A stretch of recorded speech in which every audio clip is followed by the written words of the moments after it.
Et bonjour tout le monde, et en cette fin de matinée, début d'après-midi, on se retrouve sur Little Orpheus où on va essayer de choper tous les orbes des épisodes 2 à 9, puisqu'on a déjà ceux du chapitre 1. Voilà, voilà. J'attends juste éventuellement un peu de monde arrive, et juste 2-3 minutes et j'arrive. Arrête de lécher mon t-shirt, toi.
Allez, couche-toi, Pépère. Tu vas pas rester assis là tout le temps? Debout, je veux dire. Sur la chaise? Sur le fauteuil? Allez, là! Couché! Allez! Couche-toi! Bordel, putain. Qu'est-ce qui me gonfle, hein.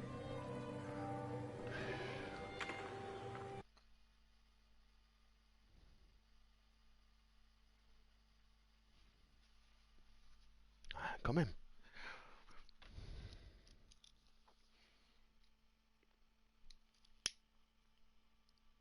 Il reprend où, ce con?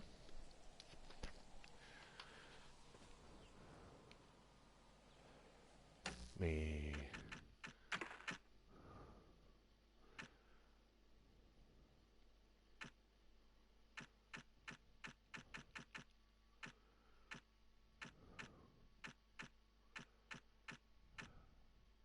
Ah, j'ai les 9, là. Donc on prend... Hop. Oui, oui.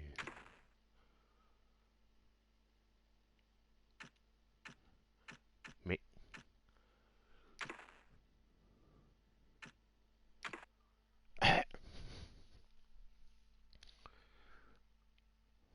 Normalement, on doit être à l'endroit où on échappe juste au dino.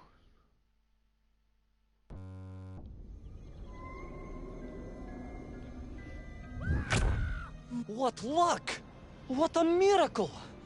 One moment I was rushing into the fetid tonsils of that horrible monster. The next, I was plummeting downwards to the jungle floor beyond its reach. I prayed I would land on something soft. Perhaps your head. But nothing could have prepared me for what was about to unfold. An epic saga of pride, power, and revolution. A struggle for freedom, the likes of which our world has never seen. And it happened like this.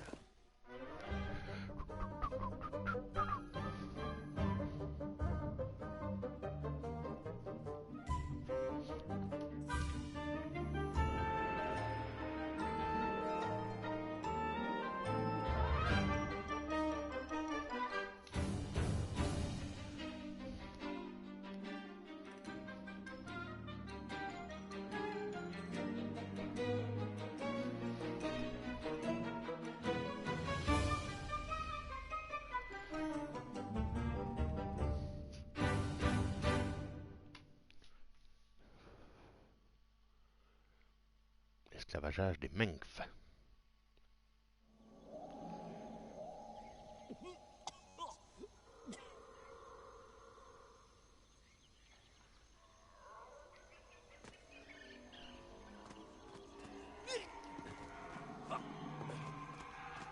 Donc il y a 10 orbes à récupérer ce coup-ci.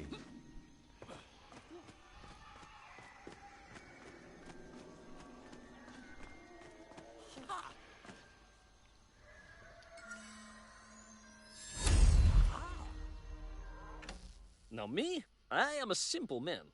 I only require that the switch may be turned on or off.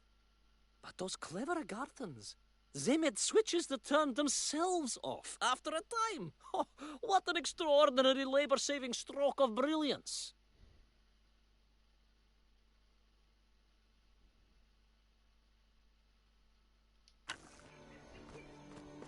Plus que 9.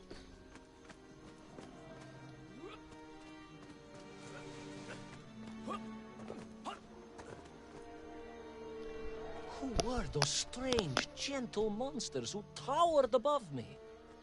I could only guess they were the lost tribe of the Menth, an earlier race of people. But why were they so fearful of those ancient gates that lay just beyond their village? And why did they seem to recognize me? Why?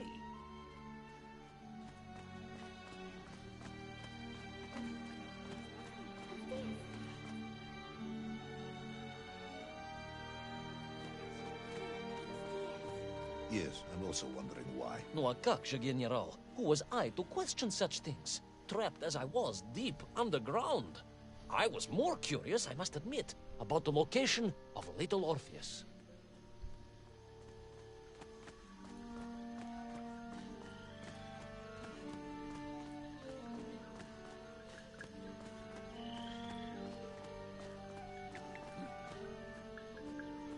Ah, il y a une orbe devant. Enfin, un orbe.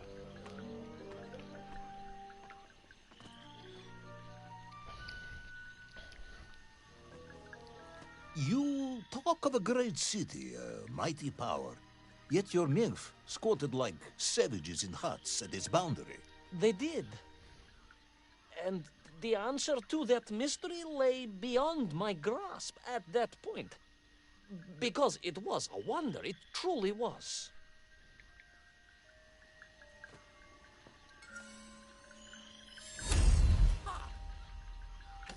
Auntie Masha's travels once took her to Chatura, where she was trapped in a cable car suspended over the Oscilia of River Kvirilia for 6 hours with a hairy manganese entrepreneur.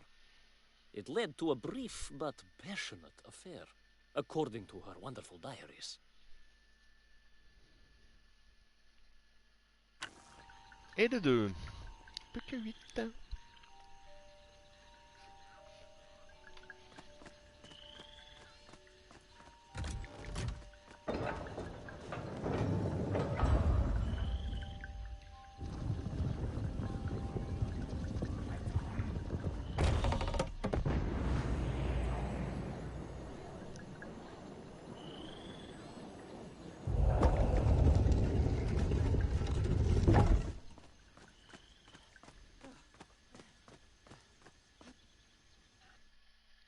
Bouge pas, Gizmo. Bouge pas, bouge pas.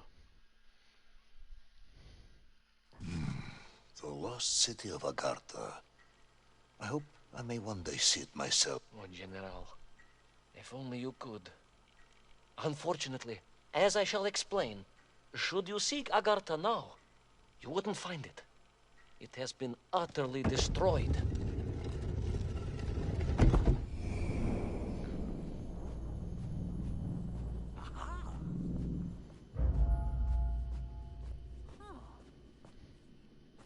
Tu veux pas avancer plus vite?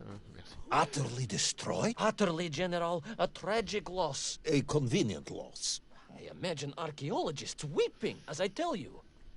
But most importantly, before we continue, you must understand one crucial fact about its destruction. Which is? It wasn't my fault.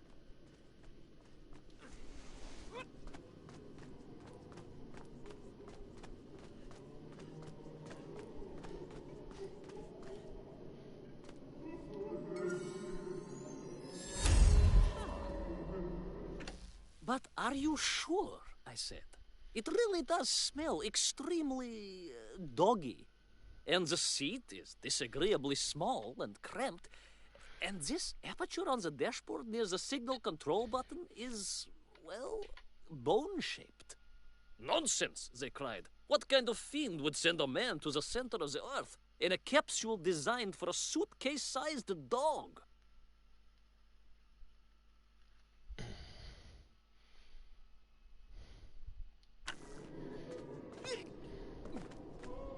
Et de 3, plus que 7.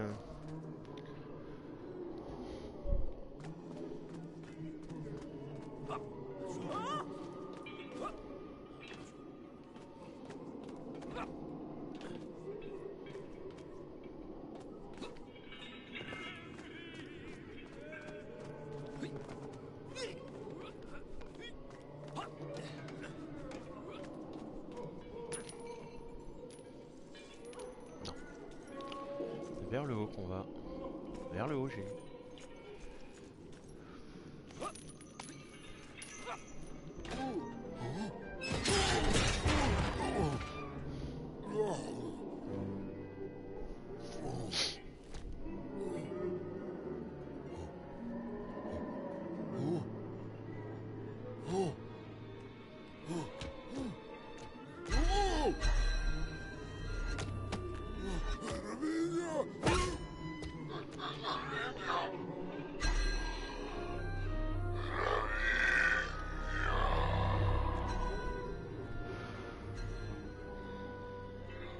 Those poor, unfortunate Minkf, trapped and kidnapped and dragged away, only to return as vicious foot soldiers to some unknown tyrant.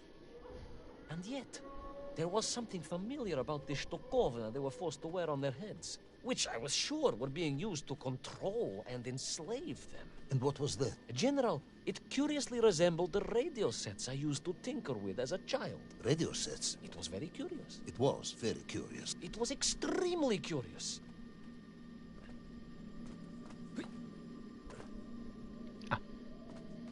En voilà.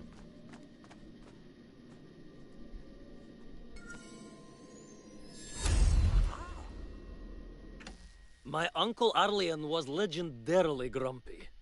When neighbors came to his door to discuss the weather, he would stick his head out of the toilet window above it and bellow at them to leave. The gates to Agartha reminded me of this bizarre custom of his. Et de 4. Plus que 6 pour cet épisode.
An ancient technological metropolis, powered by a glowing resin, carved from the very earth? A glowing resin carved from the very earth. Do you see, General? I fear you are about to enlighten me.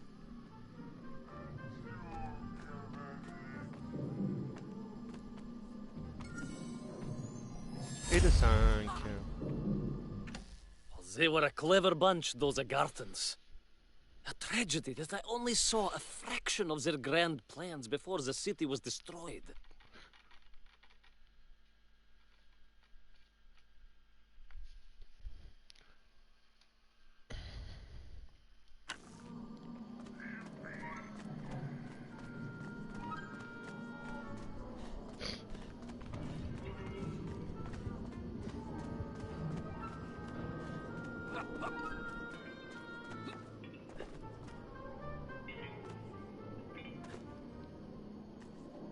Little Orpheus must have been drained by the impact, but whoever had stolen it and brought it here was no doubt planning to use the Agarthan resin to charge up the atomic bomb, restoring the device to its full potential. What sort of man would come up with such a monstrously reckless scheme? Perhaps the type of man who has such limited understanding of atomic energy that he thinks an ancient metropolis can be powered by shiny marbles.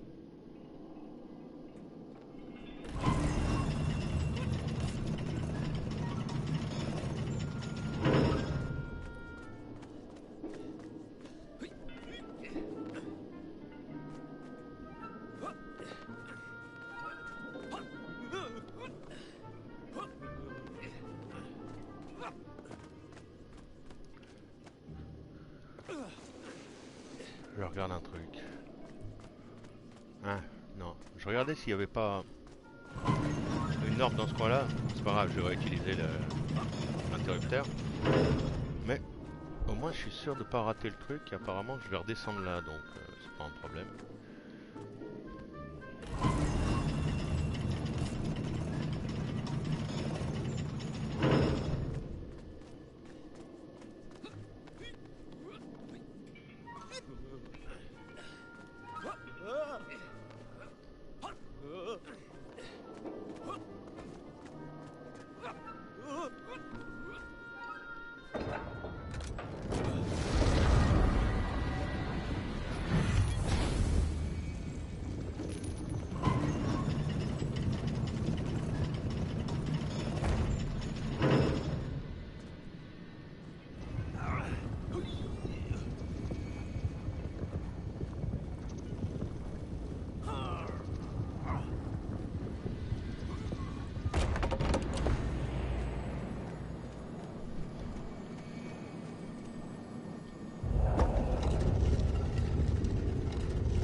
Bouge pas, Gizmo.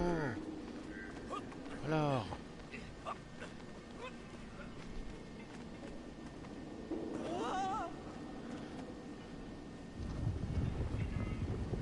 Bah attends. Là je suis occupé.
Pourquoi la boule elle bougeait là-bas? Aucune idée.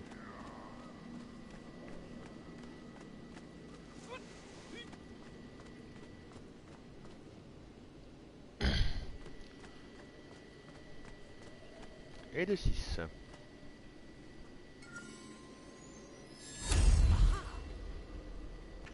In retrospect, I do wish the central power source of Agartha had been a cube rather than a globe. It would be far easier to run from a cube, as they don't tend to roll as well. C'est pas faux.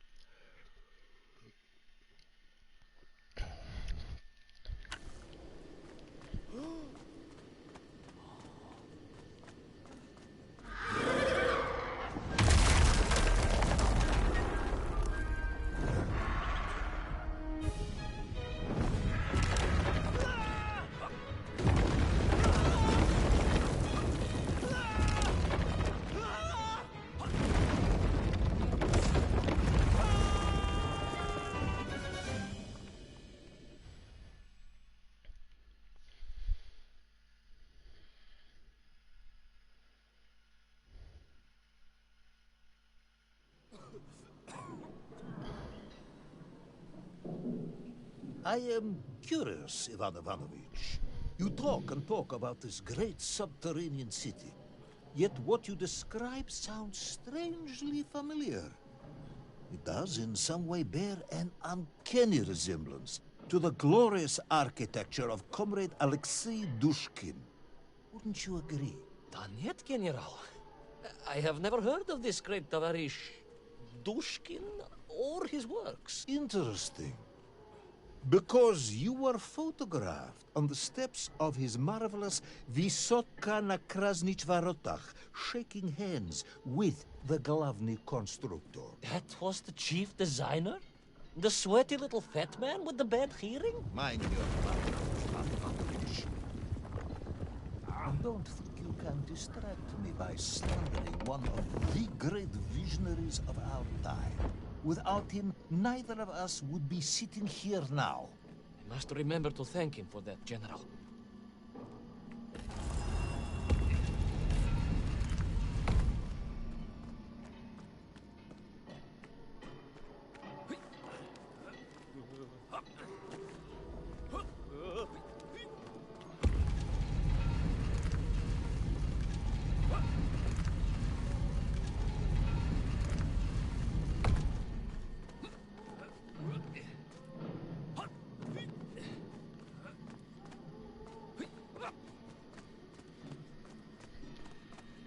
Allez, monte. Monte, bébé. Allez, tu sais quoi faire maintenant. Allez, couche-toi. Couchez. Couchez, là. Allez. Voilà, tu vois que tu sais. Ouais, t'as les pattes humides, hein. Enfin, pas humides, mais froides.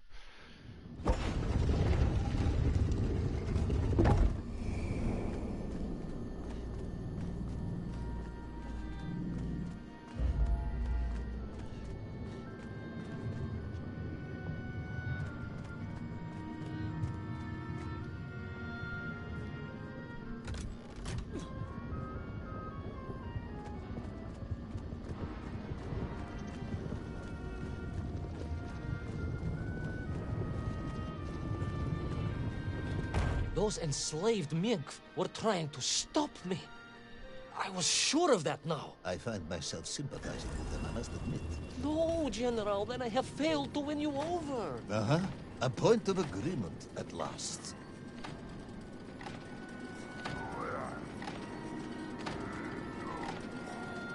Elle est où la boule?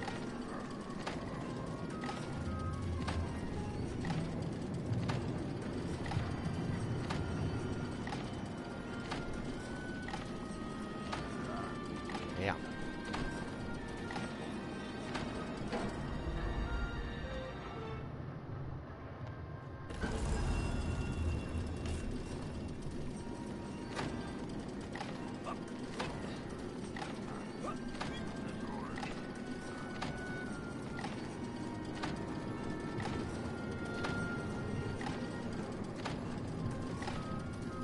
Allez!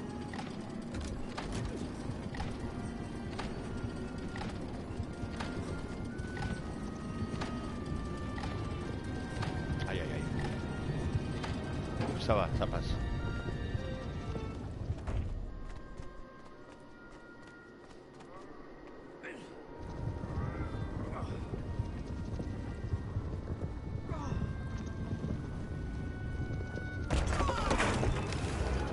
Et avance! Mais...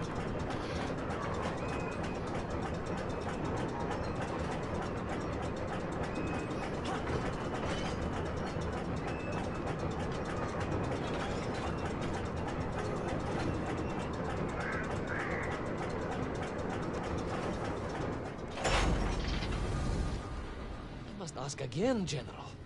Are you mocking me? That would be unprofessional, comrade. I will try harder to convince you then. It is, after all, a cautionary tale of unleashed tyranny. It is a cautionary tale of unleashed idiocy. But please, do continue.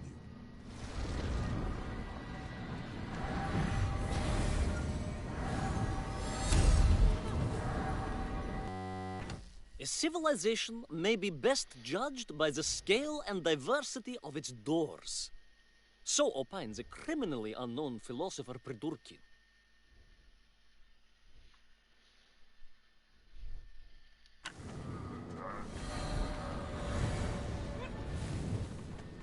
Et de 7, plus que 3 à trouver dans ce niveau.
I stepped from the cable car onto a plateau at the center of the city, where a palace, a vast acropolis, stood. I was reminded of Chelyabinsk Sorok. May I ask how you know of Chelyabinsk?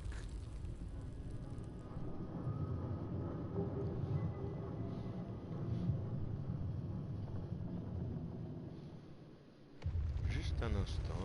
Hop. Ok.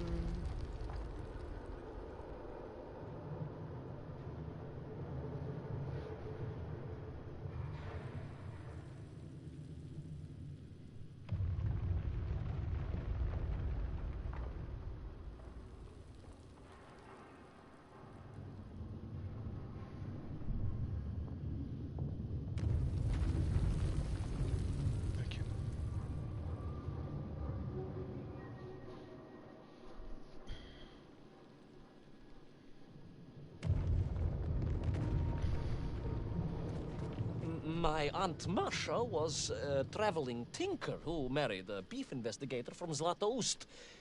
She told me of a secret but wonderful city in the west. An edifice of sheer power, humbly serving the will and needs of the people. Yes, unfortunately, that story didn't end so well. No, that's what Auntie Marcia told me. And perhaps that is why I was also reminded of it. Because the moment I touched the floor in that place, I could tell something was very, very wrong.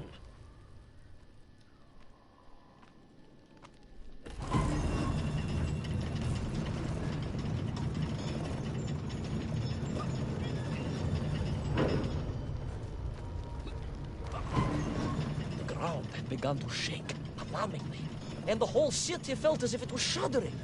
I could only imagine what I would find in the heart of the vast.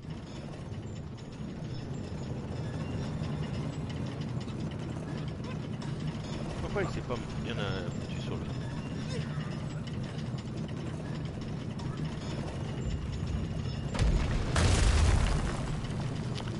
Ok, au moins ça c'est réglé.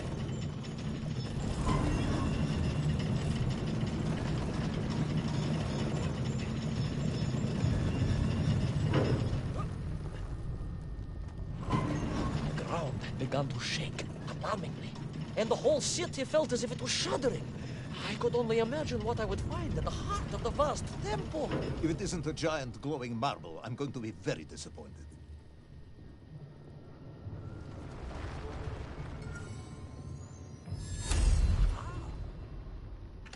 Did I mention the parts of Agartha where strange purple mists seeped from the floor? I didn't? A terrible omission! Прошу прощения! Et de 8, il en reste plus que 2 à trouver normalement dans cet épisode.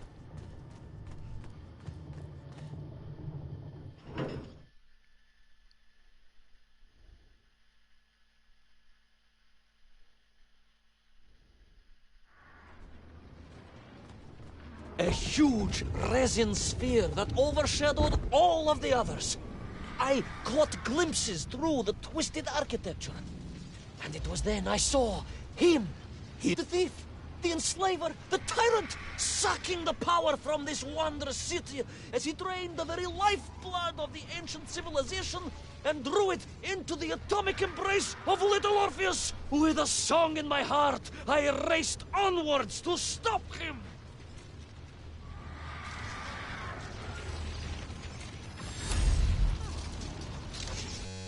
A keen observer may have noticed a striking similarity between the ancient Agarthan statues and the Mienkf.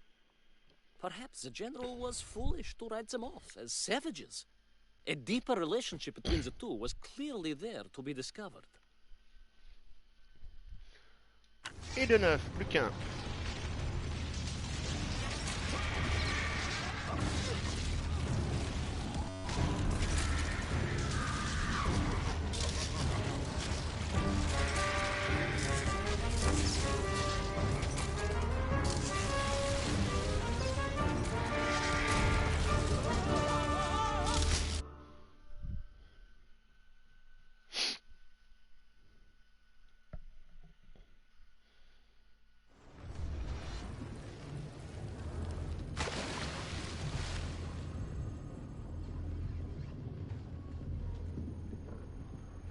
Elle est bonne?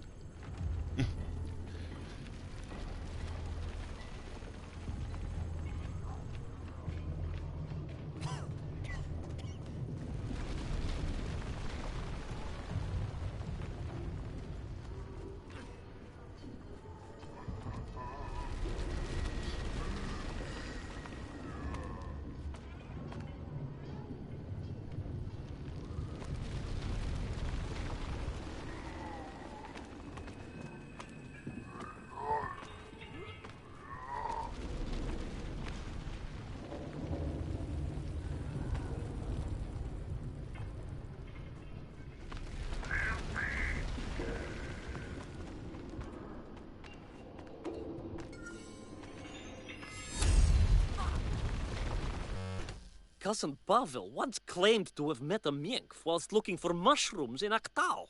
Oh, of course he was lying. They all lived underground.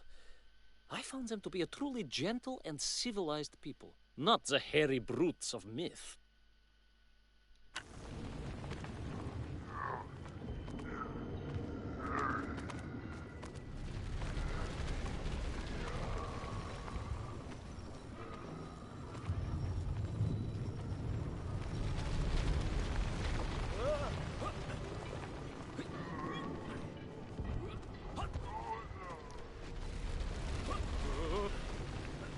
Oh, on a trouvé les 10 déjà, c'est déjà ça.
Drained of its power, the magical heart of the city cracked, and it sent shockwaves through the world around me.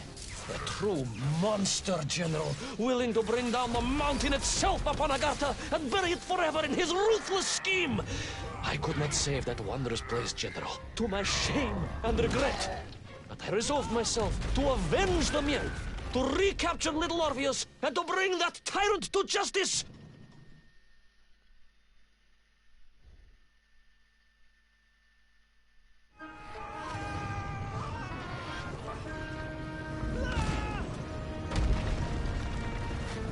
Et nous voilà dans les mines de la Moria.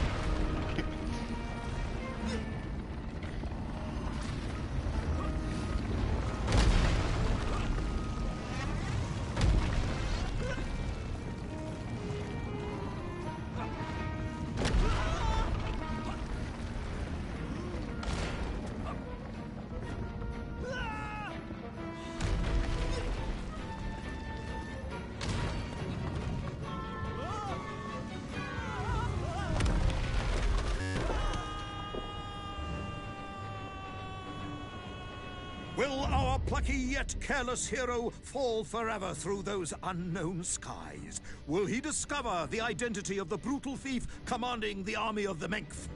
What chance does he have of ever returning to his beloved homeland? How long can the general's patience last?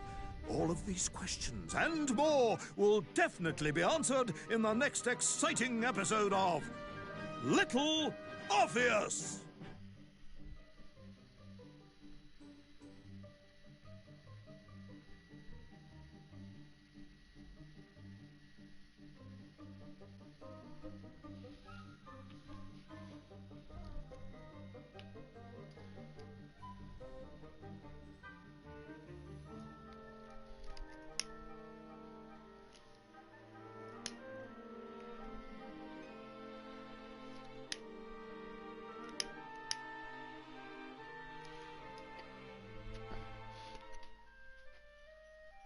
Non! Oh, pas croyable ça, hein?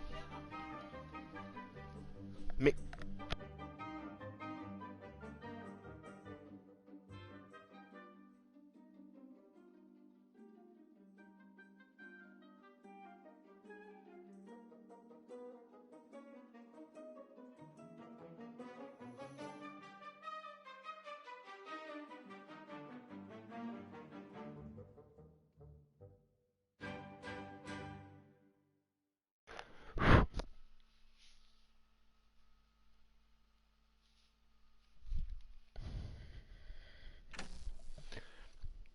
Voilà, on a donc bien les 10.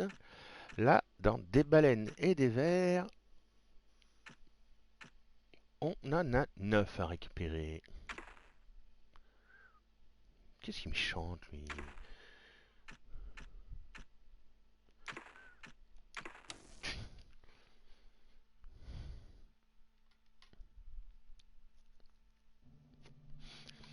I plummeted down through that weird sky towards a great turbulent ocean that roared and swelled. A ferocious sea that offered no hope of survival. I thought of home and wept, unaware that in an instant my fortunes would be changed by an event so bizarre I almost hesitate to tell you. And it happened like this.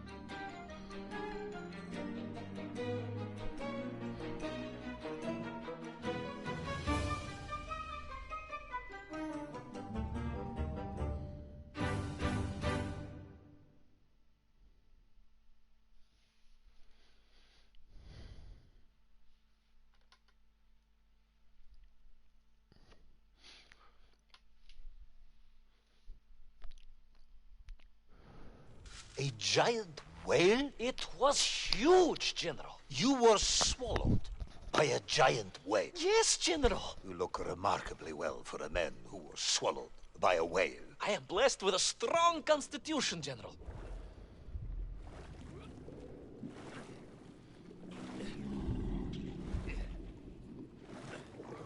And I assume you are now going to tell me how you managed to escape from the belly of this giant whale. Naturally, General. And I must say, it really was a fascinating glimpse into the interior life of one of our world's most magnificent beasts. I consider myself a wiser man after this experience.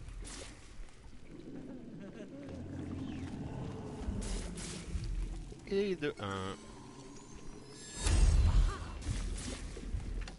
I feel I must put your suspicions at rest and make it absolutely clear that despite the uncanny similarities, I have never read or seen the dreadful capitalist propaganda about a nasally overendowed puppet with a predisposition for falsehoods and his adventures.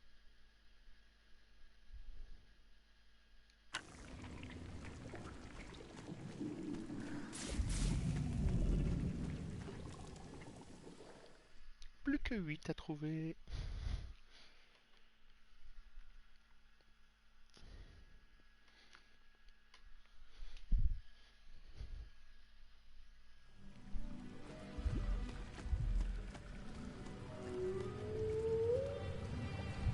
It was an extraordinary place, General.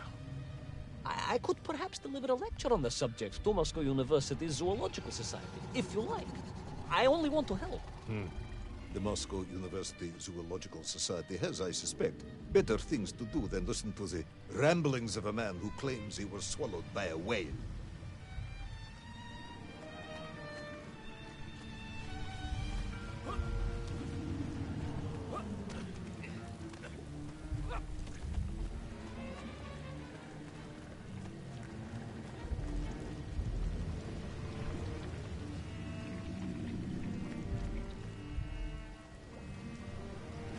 It is a shame, General.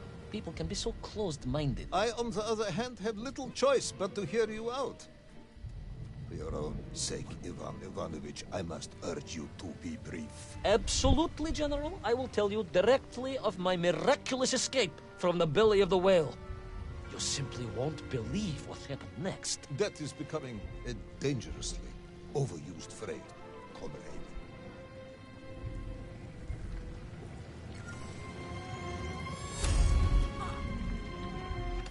In retrospect, I often wonder if I was overly harsh on the worms.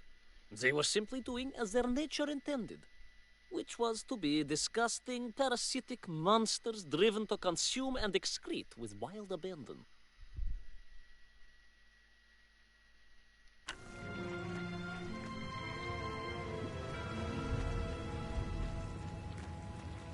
Et de 2, donc plus que 7.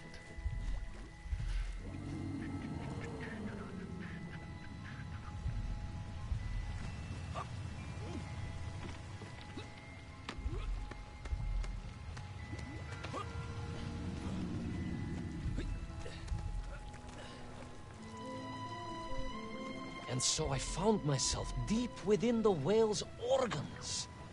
A strangely beautiful place. A sort of fleshy wonderland. A glade of polyps and globules. A landscape as awe-inspiring in its way as the forests and mountains of Altai. Oh, my home, General, that I yearned and longed for, and only hoped, as I hope now, that I might one day see again. I think we're all longing for home at this point. Oh, with warm slippers, a mug of steaming Spitzin, and a roaring fire. Not far from home, trapped inside a monstrous fish with only the strange and evil-looking worms that infested its gut for company. With only one's dedication to one's country and mission to keep one from falling into despair. But no, General, I could not. I had to escape, to find little Orpheus and my way back to the surface and home.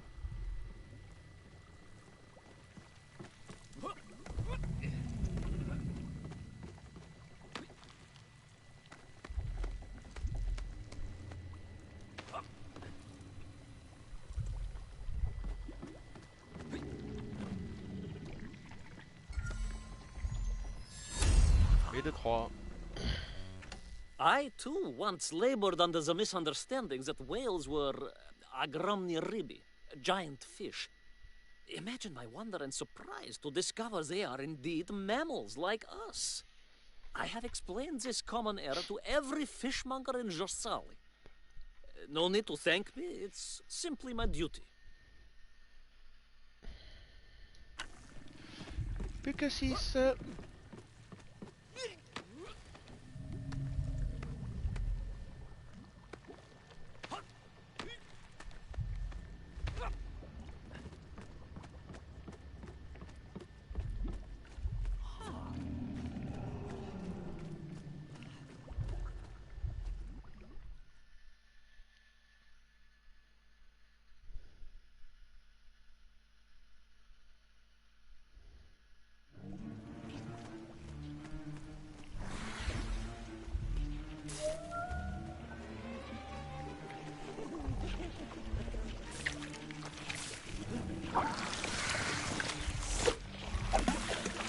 T'as raison, casse-toi.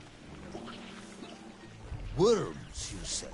Living inside the whale? Oh, they were horrid things, those worms, General. And most unwelcome, I would say. Parasites. I have no idea just how rampant their infestation was, nor of the tremendous sizes they could grow to. At that point, my thoughts were only of escape. And I had a plan. Yes, I'm sure you did.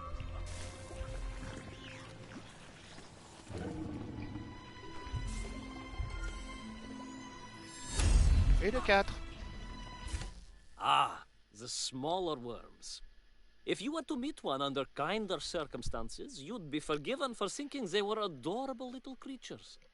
Then you'd see the teeth and realize they are in fact nightmarish monsters.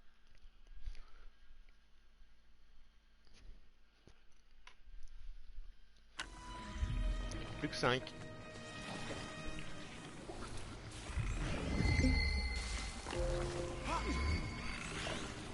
Salopard.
Oh merde.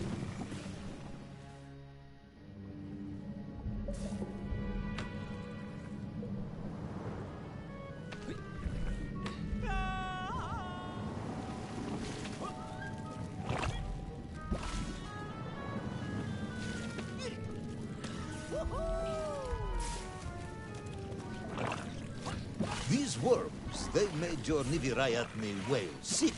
Wherever they attached themselves, the flesh began to turn gray and die. It was a truly distressing sight. And I resolved myself to assist the whale by removing the leeches wherever I could find them during my escape.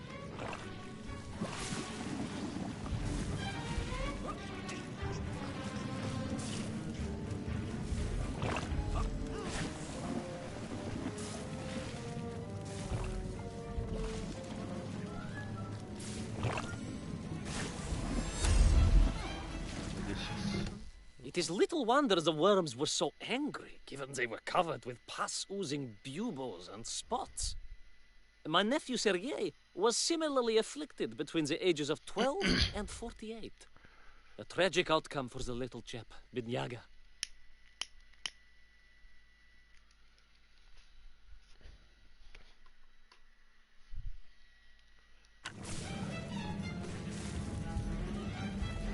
Si j'ai bien compté, j'en ai fait 6, il en reste 3.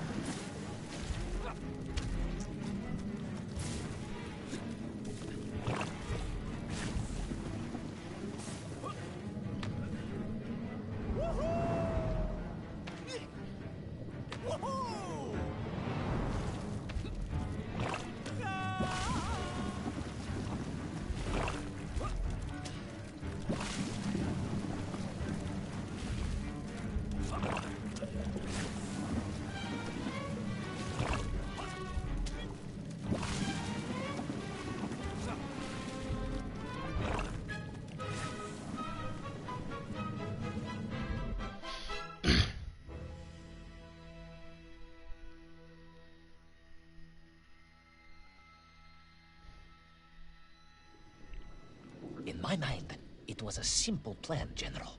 I would climb up through the whale's throat into its mouth, then wait until it opened it to feed and swim out. Ah, yes. Brilliant, Ivan Ivanovich. Only one or two minor flaws with it. For example, did it not occur to you that the whale will likely be deep underwater when it ate? Vyprava, General, but I am a strong swimmer. As a child, my parents would take us to holiday near Irkutsk, where we took constitutionals in the waters of Lake Baikal. In fact, my mother often called me her malenький морской котик. Si tu le dis.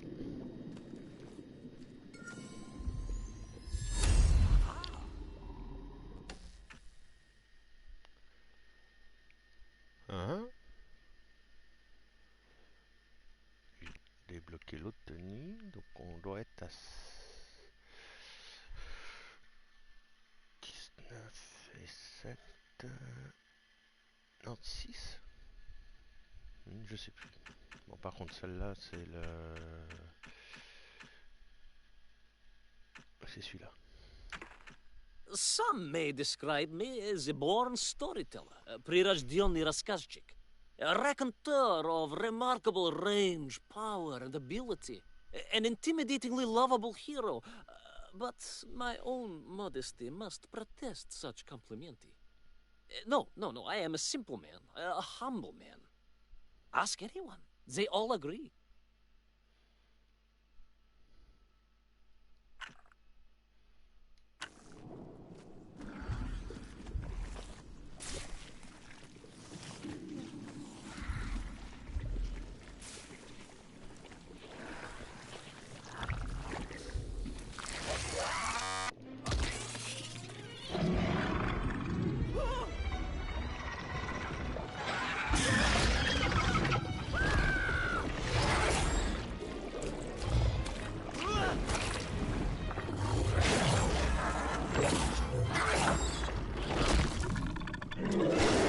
A giant worm for a giant whale. At the risk of repeating myself, it was huge, General. The Moscow University Zoological Society may be interested after all.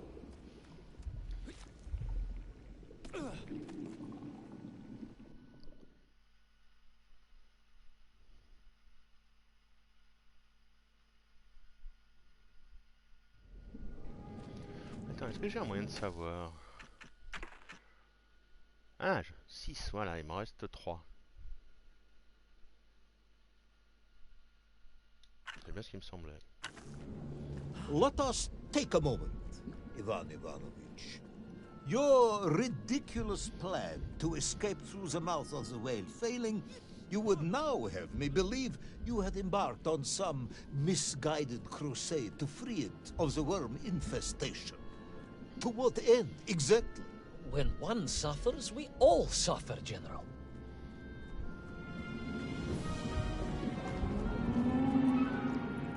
Coucou.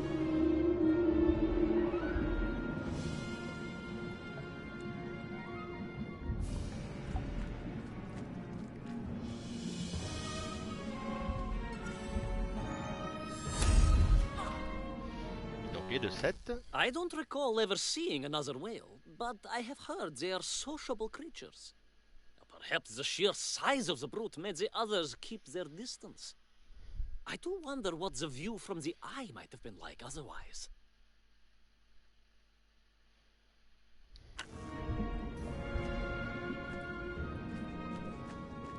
Que 2.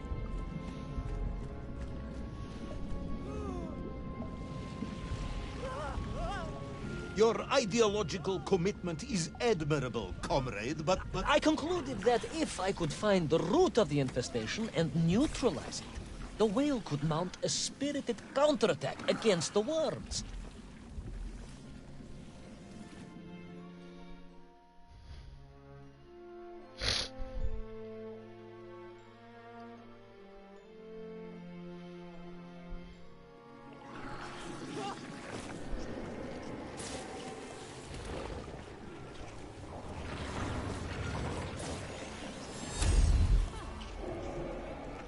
I suspect, had he not perished in a terrible goring accident, that Uncle Vanya would have been extremely jealous of my opportunity to explore the oral landscape of a giant cetacean.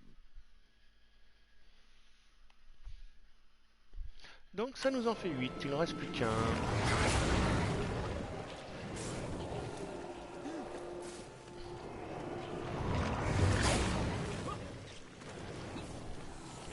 Tu vas sauter comme il faut.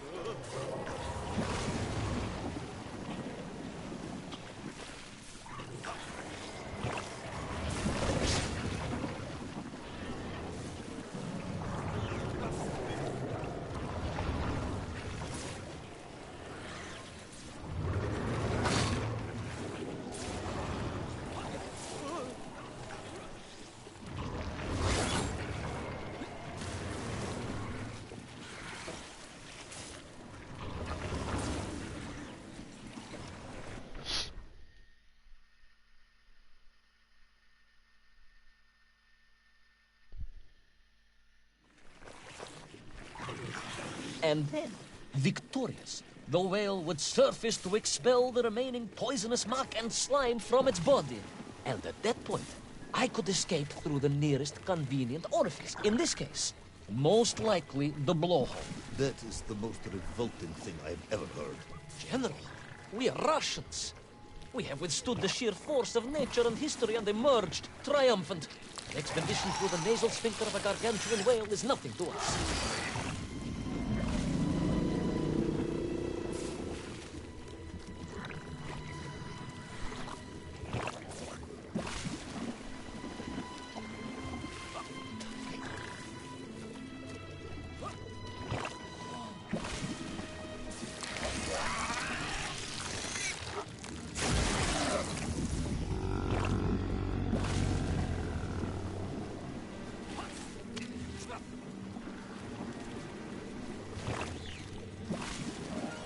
Et voilà le 9e. The stomach acid of a whale, according to Lyuba, could strip the skin of a man in seconds. Luckily, I was deft enough to avoid coming into contact with it. I do wish, however, I had kept some with me. It would have been useful for unblocking the drains of my house. I am a martyr for blockages.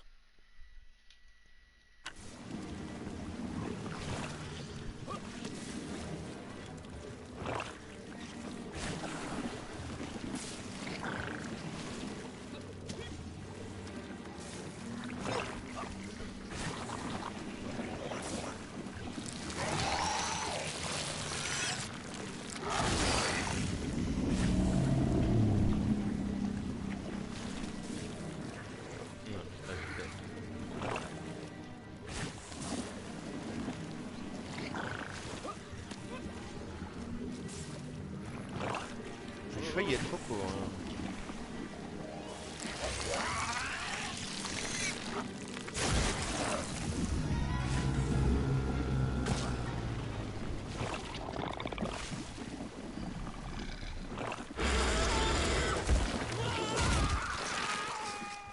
I suppose you would have me believe that the whale was grateful to you. Oh, well, General, that would be presumptuous. I doubt it was even aware of my presence. But I had more immediate problems. For if the whale might have been relieved by my actions, the worms were enraged. Worms do... Furious. Worms Incandescent. do not feel... Violently indignant. emotions. Demented, General. Deranged. Enough!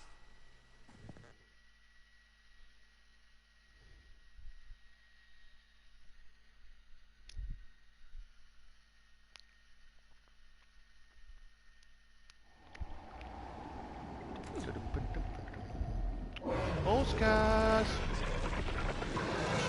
Vas-y, attends qu'ils viennent te bouffer. Where is little Orpheus? Where is my bomb? Unless you are trying to tell me the whale swallowed that as well. No, it did not, General. That would be absurd. No, Ivan Ivanovich, you are absurd. Your story is absurd. This whole ridiculous fairy tale is absurd.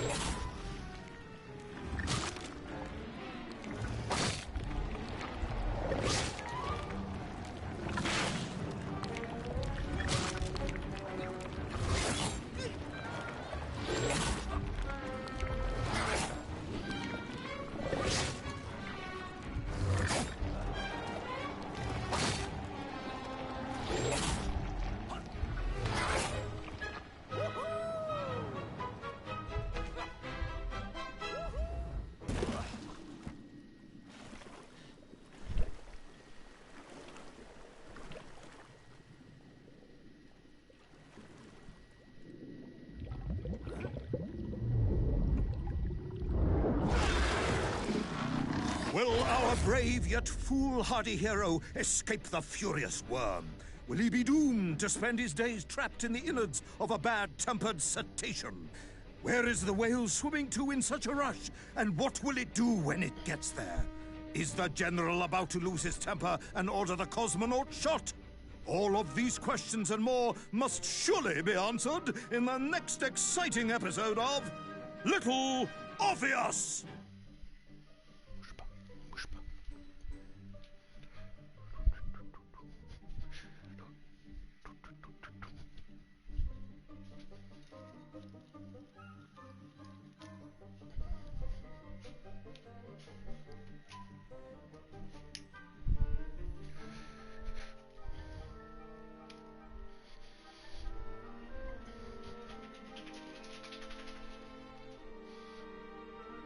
Reviens, reviens, bébé. Viens à côté de moi, viens. Oui, viens. Allez, monte. Viens, mon pépère.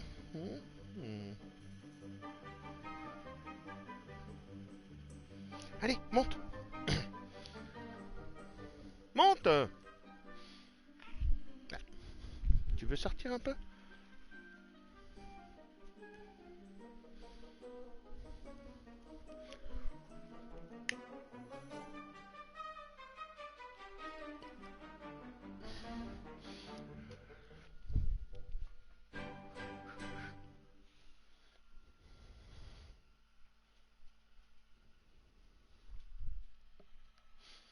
Allez. On les a tous eus, donc maintenant on passe à l'épisode 4, la bataille de la terre de Sanikov, où il faut en trouver 7.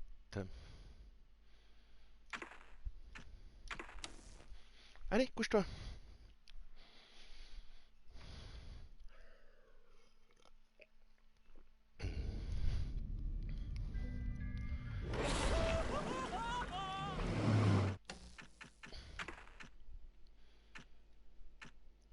Changeons de tenue.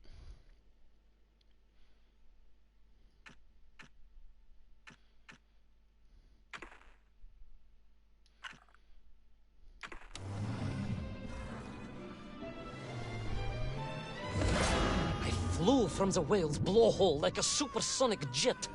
And below me, the ocean became a sheltered bay studded with white shapes. You will be amazed as my epic journey unfolds. For here, it was about to take a most unexpected turn. And it happened like this. Dun, dun, dun, dun, dun, dun, dun.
was a beautiful but deadly wasteland. Freezing cold, brutally chilly. Enough to kill a man in hours. Yet here you are. Indeed, General. An impoverished childhood playing in the streets of Omsk during those bitter winters had made me hardy. I thought you said you grew up in Altai. Ah, General, the life of a poor toy maker's family. We had to move from place to place just to find work.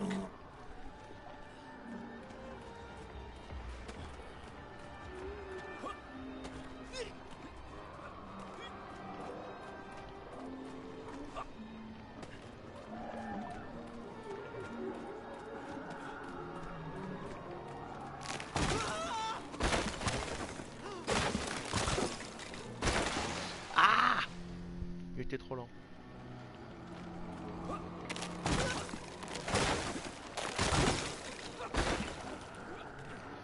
Et de 1.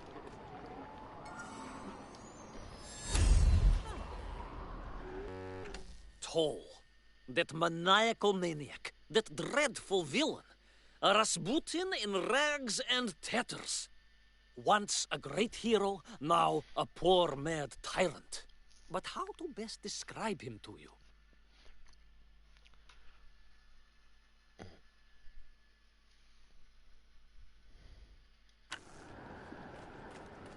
Plus que 6.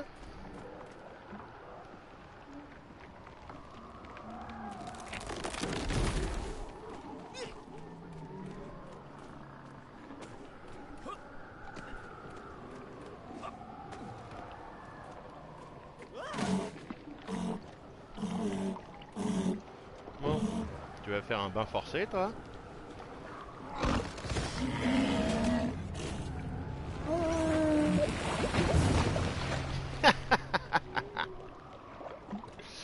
Viens là, toi. Mais, sous de ma gueule. Allez. Bah, je peux l'atteindre, le... Ah ouais, j'ai pas besoin du caillou pour... Enfin, du rocher de glace.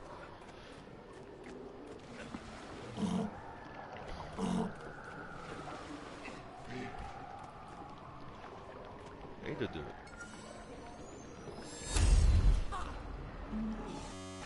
Now, Uncle Arlen built a troika for the well-to-do of the region and was something of a bore when it came to transport. I do wish, however, I had listened more to his dreadful fireside monologues, as it would have been useful for my travails beneath Sanikov land.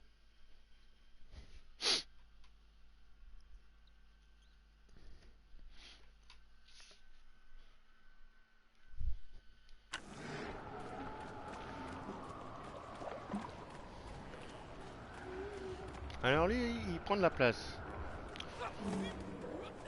Mais je dois avouer que ce passage avec lui, c'est un des moments les plus drôles du jeu.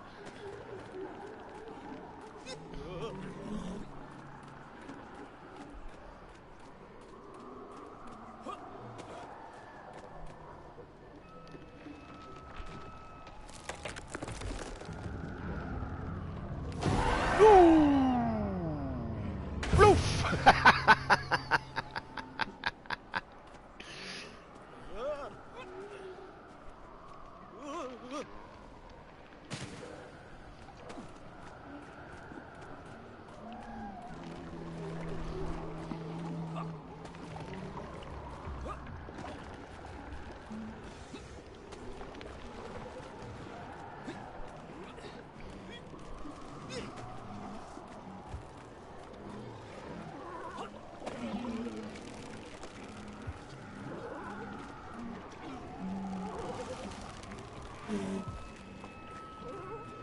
Allez, remonte.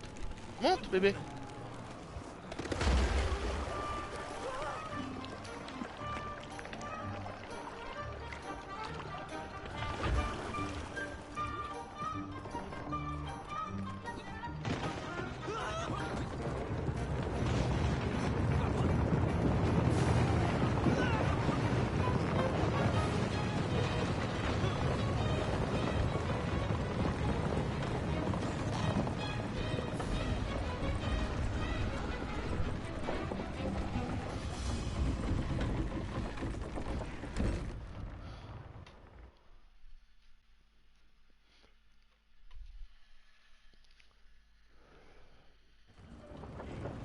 Sanikov land, eh? Of course, Sanikov himself reported nothing more than a bluish fog on the horizon. Your island may be nothing more than the product of overactive imaginations. General, consider this. Imagine taking a simple peasant, a pig shepherd, for example, and telling him one day humans would fly around the earth beyond the sky. He would say you were stark raving mad, Saldafon, a ridiculous Kazyol Baradati, a buffoon stuffed into a military uniform, a pridurak, a chuchela tuparile. This peasant of yours had better watch his mouth if he doesn't want to spend his holidays in Solovyetsky. Perhaps you should return to your story. Oh merde. Je l'ai pas fait monter assez haut le truc.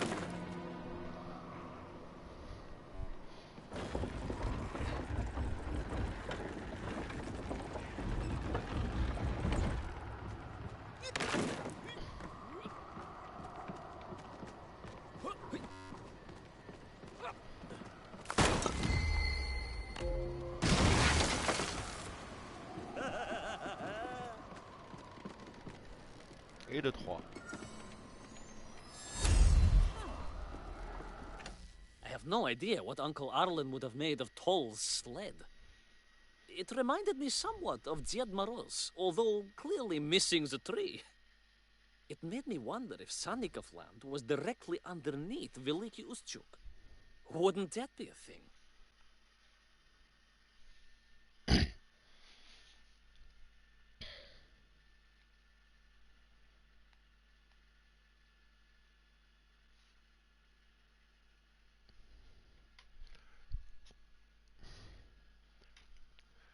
Un tout petit instant et j'arrive.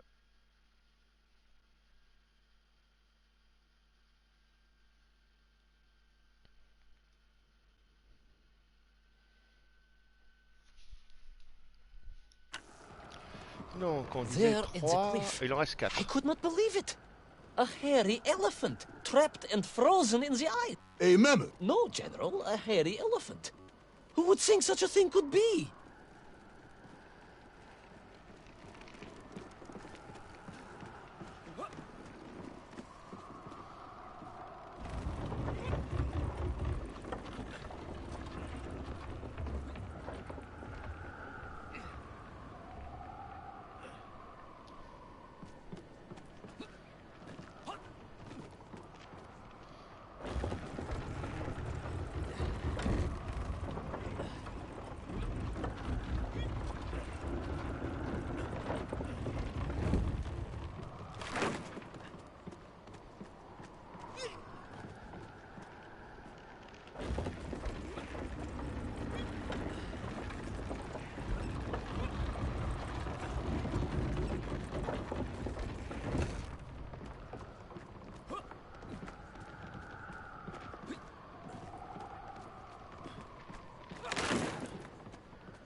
I trudged onwards through the blizzard, one foot grimly in front of the other, blinded by the snow, my nose becoming quite blue, my thoughts of home crushed under the weight of the plummeting temperature. I am bored, Ivan Ivanovich, and sick to my teeth of listening to this rubbish.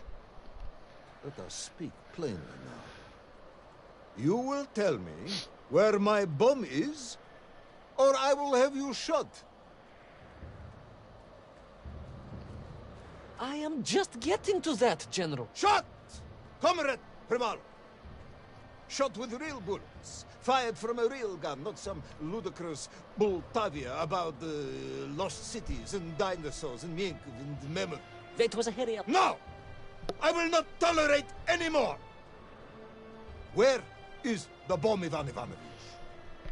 Where is little Orpheus? It was right there. What? It was there. At least I realized it must be. Where? There? On Sonicov land? Yes, General. Because as the storm began to clear, I realized with a strange excitement and trepidation that I was not alone on Sonicov land.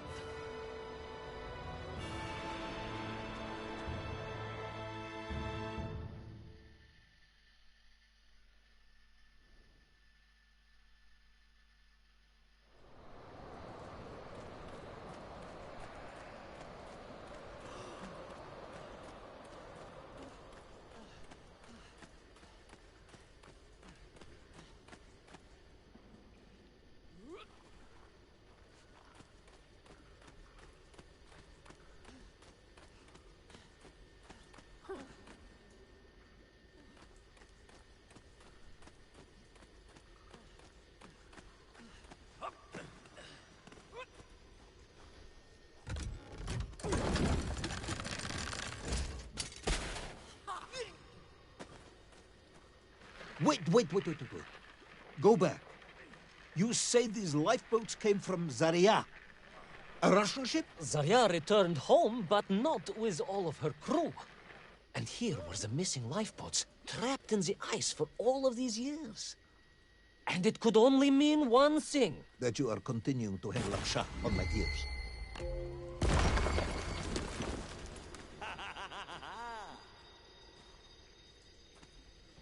Et de 4. I have never seen such magnificent-looking creatures. Each of them bathed in the colors of a rainbow. Even Aunt Agrafina's abnormally large Sibirskaya koshka paled into insignificance. And he once ate an entire goose in one sitting.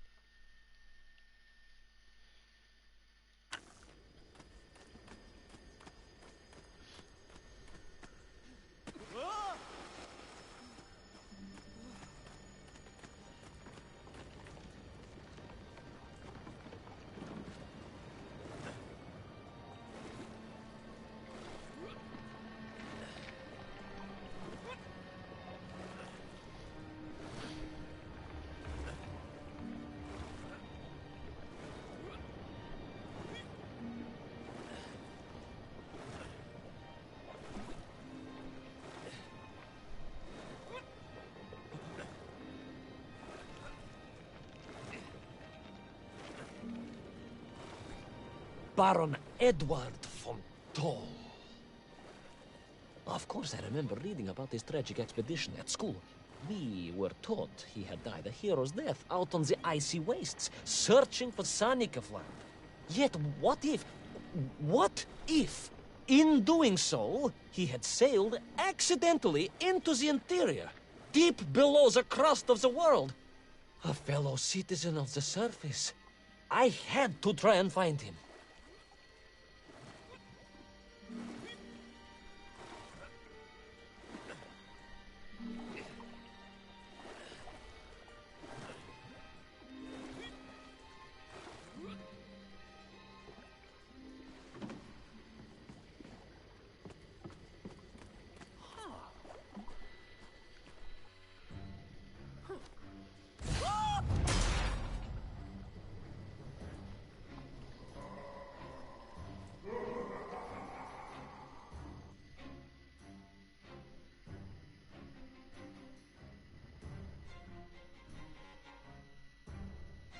A dead explorer stole my... Not dead, General, but quite insane. Perhaps it was the loss of the arm or the leg, or the long years in isolation. But Toll was clearly mad. You should have got along perfectly. Oh, how I wish we had. But no, General. Whatever Toll's intention with little Orpheus was, I had no time to consider it. I was in mortal peril once more.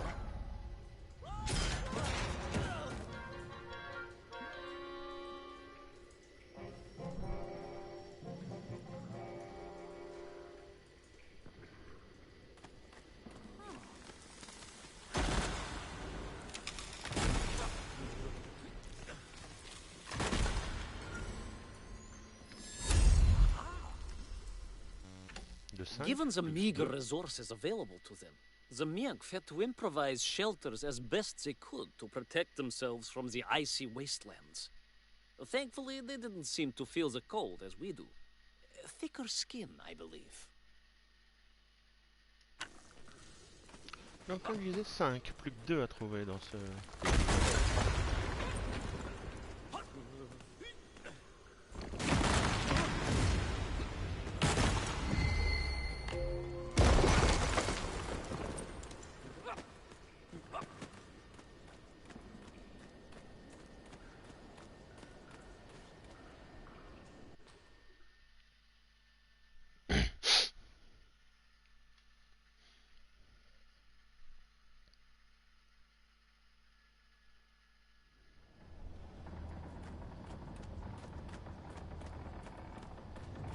So, you believe that Toll had somehow enslaved the Mienkiv and bent them to... I do, General. It was obvious. Why else would they serve him? And how else could they be so different from their freed comrades? These odd helmets they wore, it was the science of our times. No doubt about it. Although fused with some strange crystal technology I could not recognize. To be honest with you, it didn't seem appropriate to stop and ask them.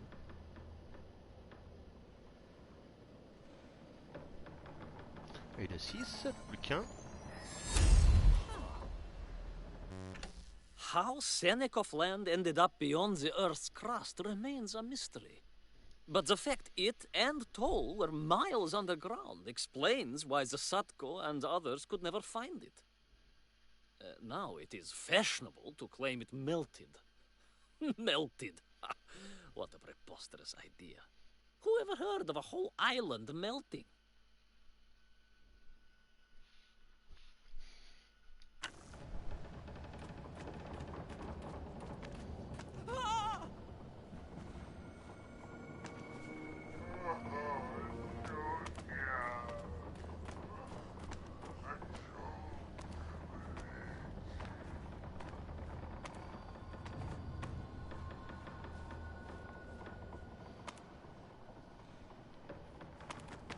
T'as raison, retourne voir là-bas si j'y suis.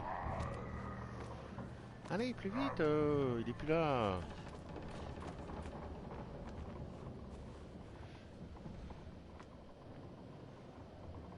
Il regarde par ici, lui, sur la droite là. Non.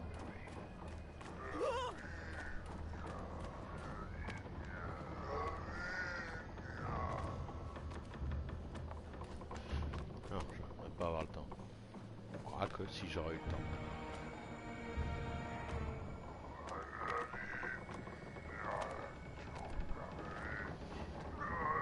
Allez, casse-toi. Voilà.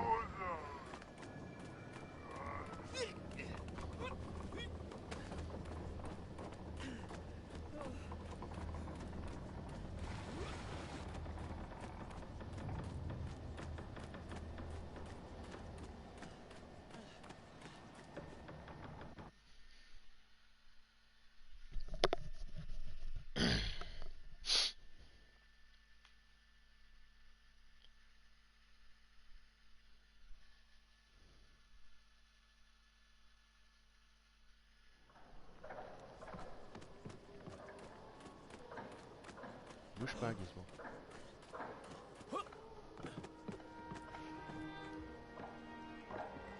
This Toll, you say he was an explorer? Yes, General, he was. He vanished some 60 years ago. I remember the story well. And you say he stole little Orpheus? To get home, General. To get home. I think he must have thought he could use the atomic bomb to blast his way back to the surface.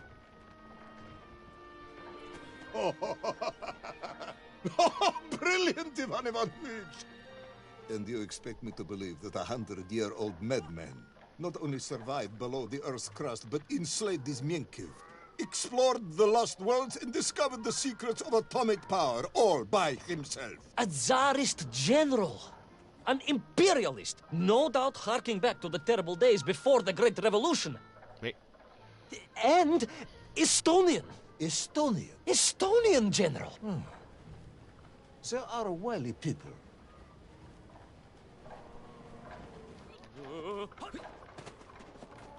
Ah merde, raté.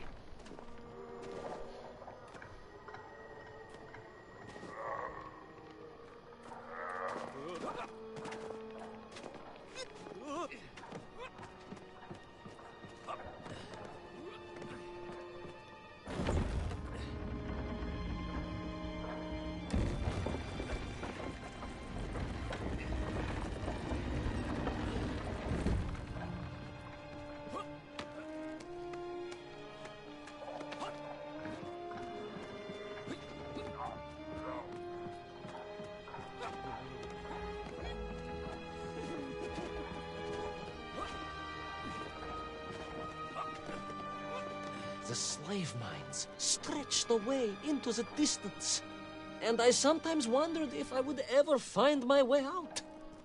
But I never gave up, General. Of course you didn't. You are a hero, Ivan Ivanovich. No, General, no, I am no hero. I am a simple toymaker's son from Tomsk. Omsk. General? Omsk. You said Tomsk. I said Omsk. You said Tomsk. General, I think I am well aware of the city of my birth. Perhaps all the moving around as a child confused you. Et de 7.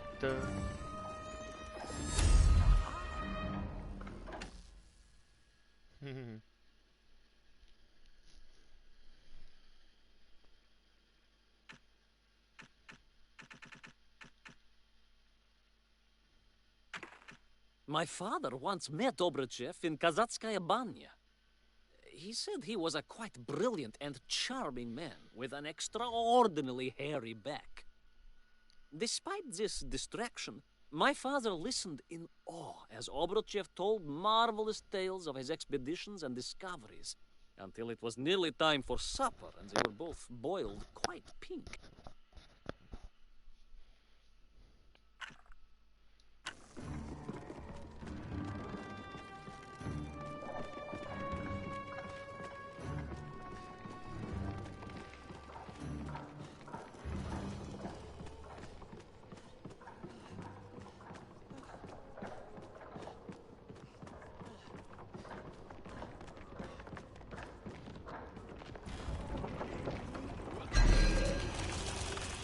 Ah merde, j'avais plus pensé à ça.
On we flew across the deserted, frozen plateau.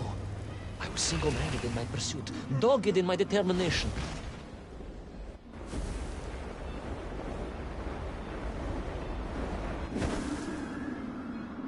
I would take back little Orpheus and prevent Toll from detonating the bomb. Ah, you are as humble as ever, Tavares.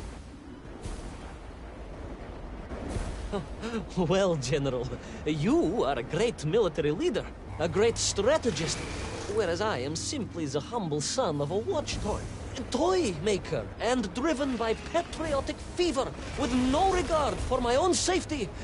I rushed blindly on.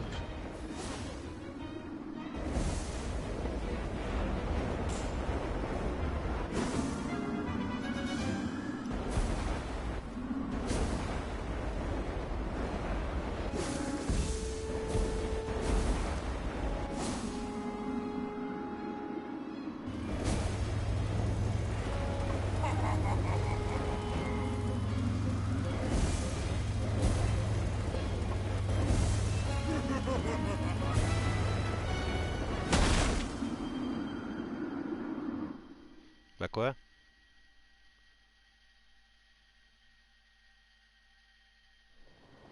Ah non, c'est bon. J'ai eu peur.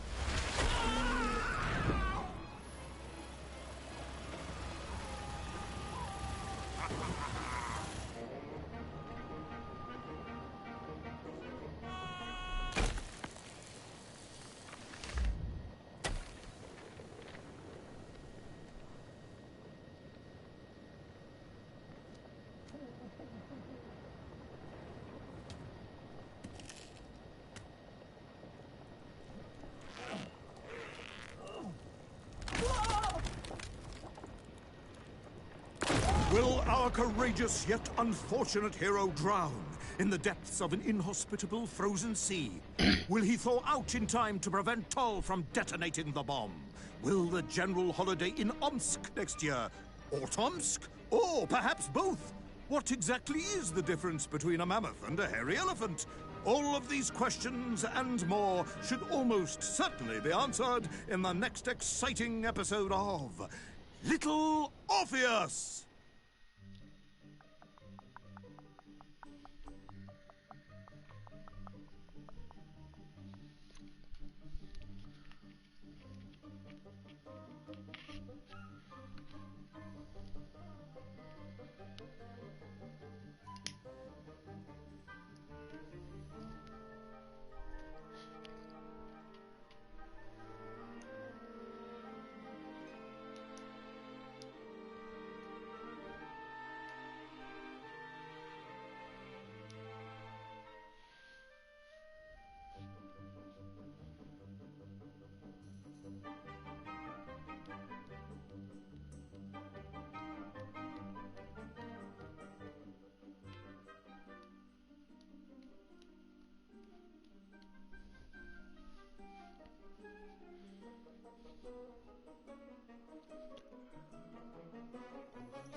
Alors, on a bien trouvé les 7 sur 7. Maintenant, encore 7. Mhm.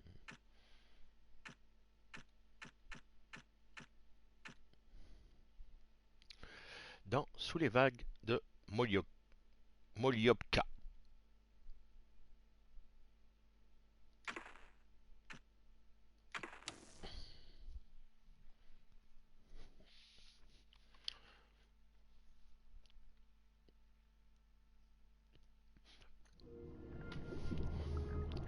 I thought I was doomed. But a miraculous thing happened, General. I could breathe. It must have been the helmet that was jammed onto my head. It was a strange and remarkable thing. Some might almost say beyond belief. A narrow-minded fool may indeed, General. But of course, you are no Durak. But even as I sank towards the floor of that lost ocean, my journey was about to take me to darker, stranger territory than ever before. And it happened like this.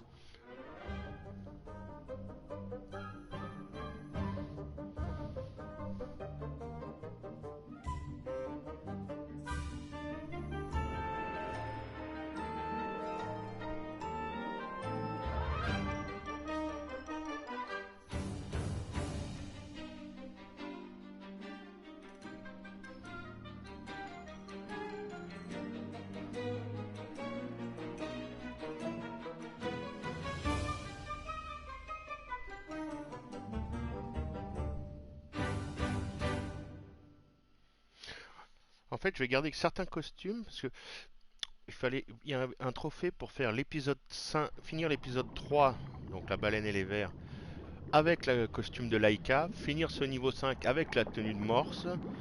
Faudra finir le niveau 7 avec la tenue de dinosaure et finir le dernier niveau avec la dernière tenue qu'on aura débloqué.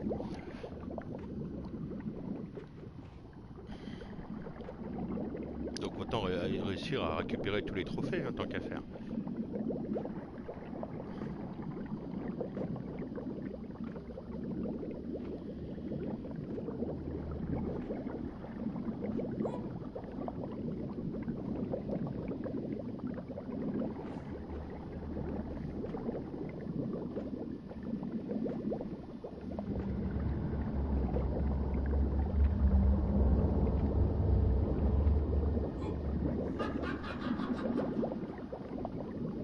Let me see if I have this correctly.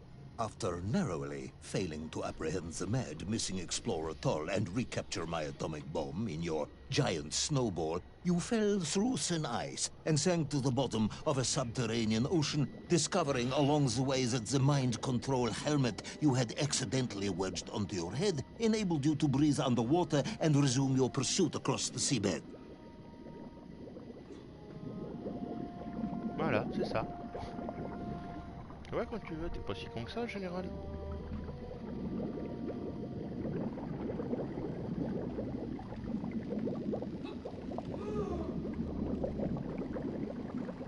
General, you seem perplexed. Perplexed? Perplexed is that the keys to my house are not where I left them. Perplexed is the fact my dog will not eat cheese like other dogs. No, Ivan Ivanovich, I am not perplexed.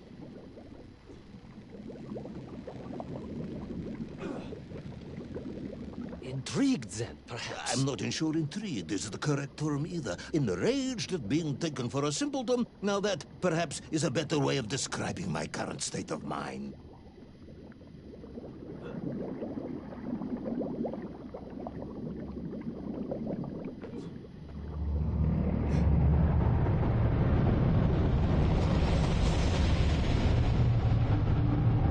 That is unfortunate, General. Once again, Comrade Pervalov, I must correct you. Unfortunate is losing one's car in a snowstorm. Unfortunate is booking opera tickets on your wife's birthday and getting the date wrong.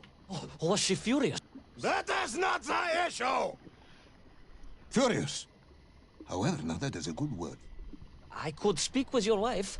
Would that help? I could always have a word with her if you like. I could always have you shot. Oh, you could. But I suspect she would appreciate the gesture less. Et de 1. I know I shouldn't have, but I just couldn't resist reaching out and touching the glowing delights. Imagine my surprise when instead of a painful sting, the jellyfish had the exact texture of Auntie Marsha's muravennik.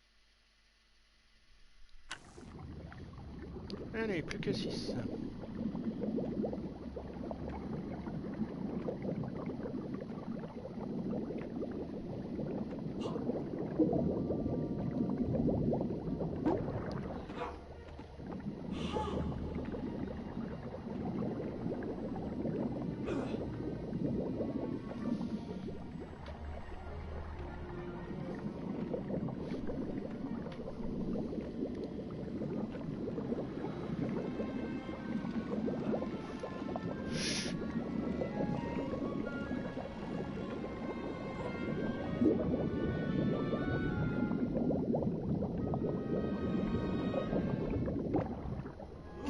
Accroche-toi.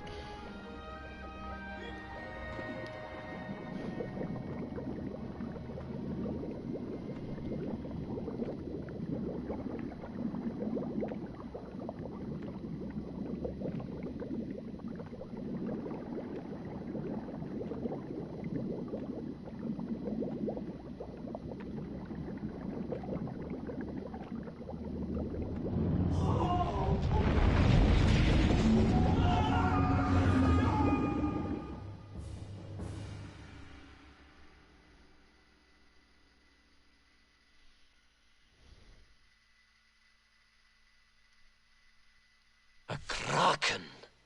A vast monster of the sea. A giant, humongous, many-armed electrical destroyer of ships and cities. Electrical? Electricity flowed along its horrible body, sparking and stunning all it touched, flowing like deadly rivers along its awful tentacles.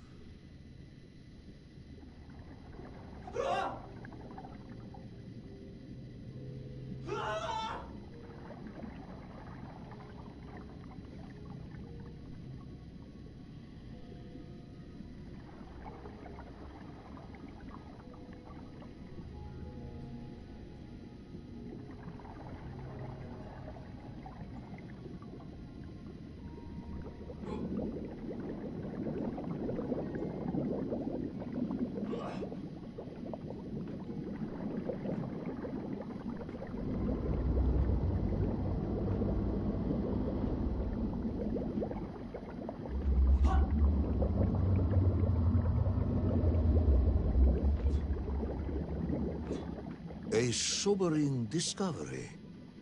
Are you suggesting that the vessel simply wandered off course and sank here?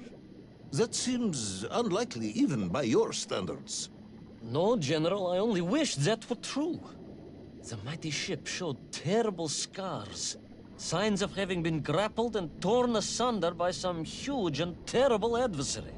That is indeed strange and curious. I am troubled by this discovery.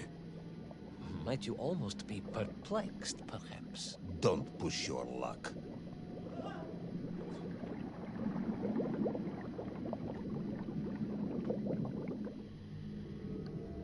Et de deux. It seems the Kraken must have been pulling ships to their doom for hundreds of years. An entire Spanish galleon. Or so it seemed.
I was stationed at Sydney Ostrov some years ago. I am only too aware of how easy it is for the imagination to create monsters when one is exposed to lonely and dark places. My men required constant monitoring. Much like my cousin Pavel. He was also stationed at Ostrov? No, he required constant monitoring. He was a devil for stealing eggs. Et de trois. In later life, the general retired from the army and dedicated himself to beekeeping, eventually amassing a small herd of just over 2 billion Carpathian bees, a record for Bashkiria. At least, that is what I am led to believe. Plus que 4 dans cet épisode à trouver. Enfin, à chaque fois je dis à trouver, mais c'est sur le chemin en fait. Il suffit de refaire les niveaux en quelque sorte.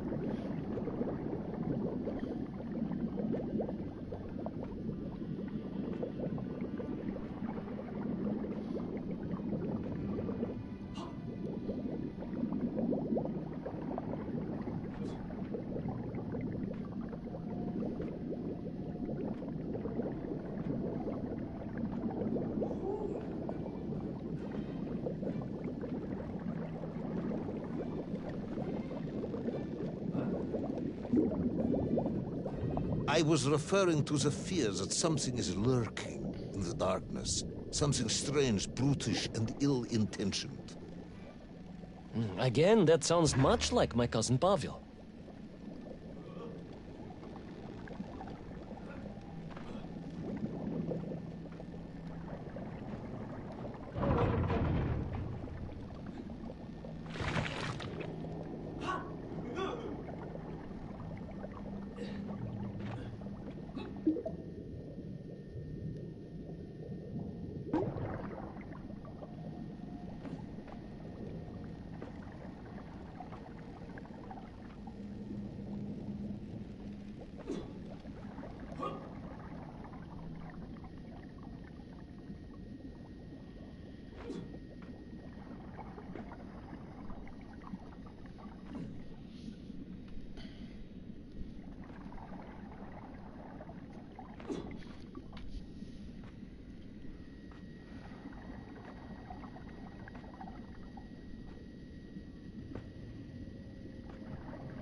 Hunted.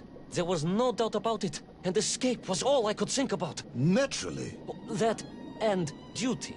Duty? Yes, General. After all, I had a bomb to recover from that villain Toll. How clever of you to remember that. Et de 4. I must admit, at first, I thought I had discovered Kitish, or even Atlantis itself. But no, that is entirely another story. Quittage. C'est marrant. C'est là où je suis avec Lara Croft dans Rise of the Tomb Raider.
But first, there was the issue of escape. Escape from a dreadful, grasping creature that consumed all it could reach, dragging anything that wandered within its clutches to a miserable doom. A hoarder of useless trophies and stolen goods. Once again, Tavarish, I suspect you are pursuing a somewhat tortuous metaphor for capitalism, in the misguided hope of appealing to my political ideals. Et de 5. I owe my life to that strange diving helmet. Who knows, in other worlds, what magnificent variations of it might exist? Et le deuxième est assez marrant. On dirait un crâne.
Il m'a fait peur ce con.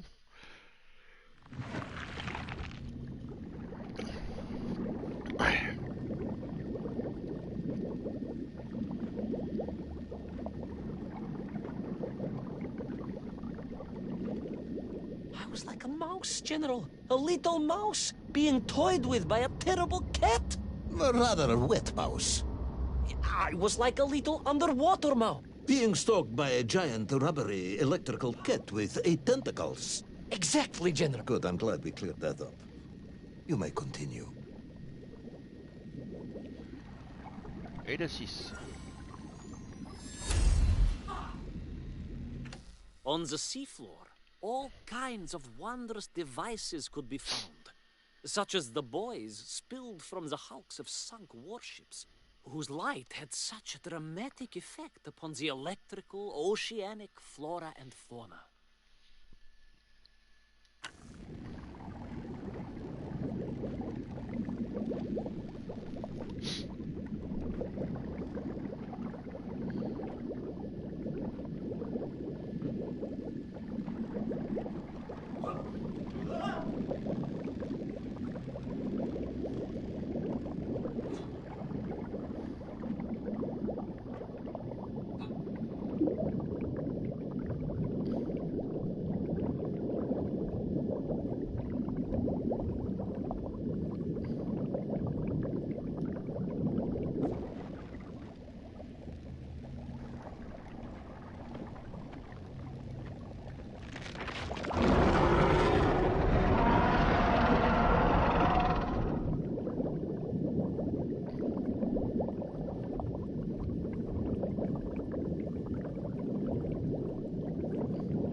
Submarines.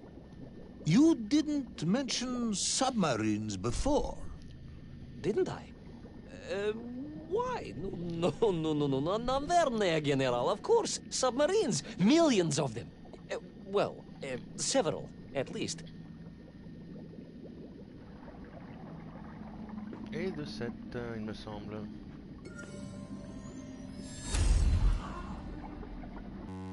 An electrical kraken may sound horrendous, but legend has it that such beasts were tender lovers, whose dedication to their partners lasted for centuries or more.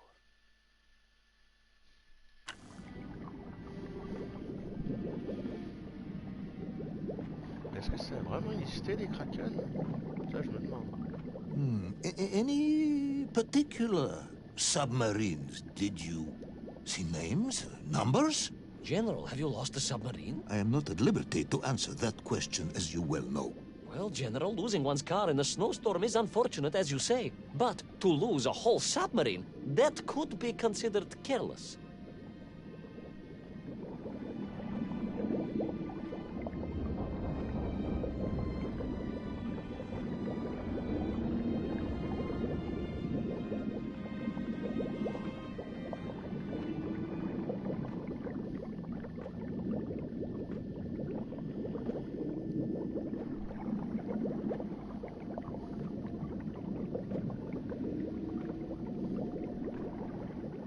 And you are certain it was M. de Vesci Pidishatschwist? Well, that was painted on the hull, so I can only assume so.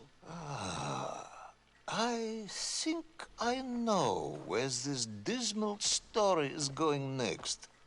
You somehow miraculously brought the remaining closed cycle engine online, flooded the torpedo tubes, dispatched the Kraken with one shot, and triumphantly surfaced.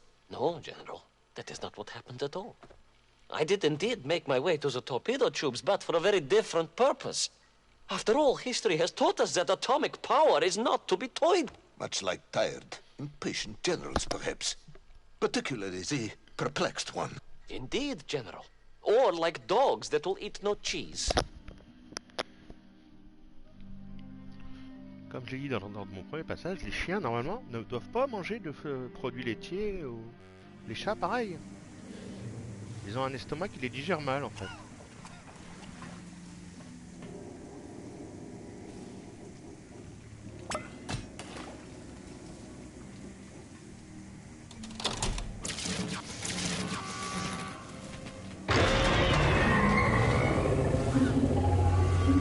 Là les emmerde.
Will our determined yet disorientated hero end his days as socialist sushi?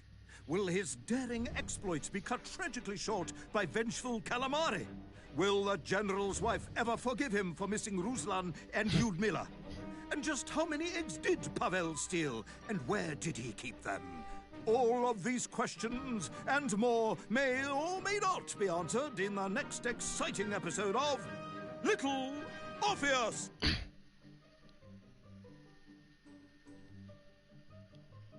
Hop, le trophée pour avoir fini le niveau en morse. Là, on va faire le chapitre 6. Comme il faut finir le chapitre 7 en tyrannosaure, bah, je vais l'équiper dès maintenant, comme ça change du premier run.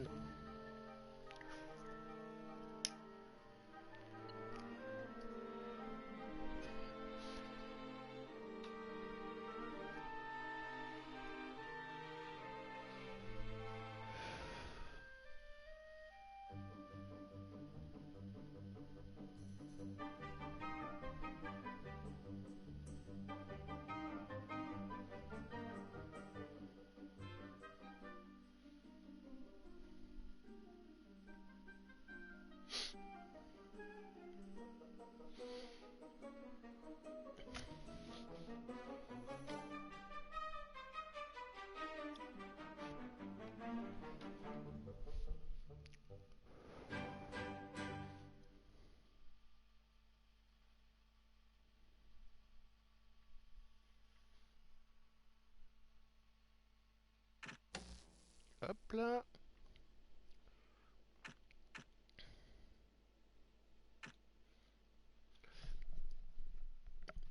Donc, l'épisode 6, vers la Lémuria et au-delà. Où il faut qu'on en trouve 7.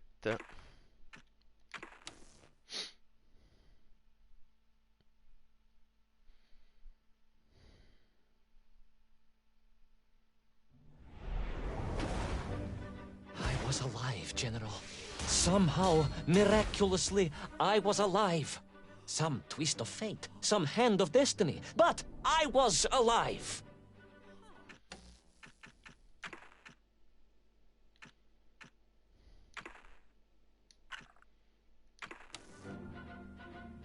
Strange as this new world was, I knew Toll must have come this way, and it was my task to find him.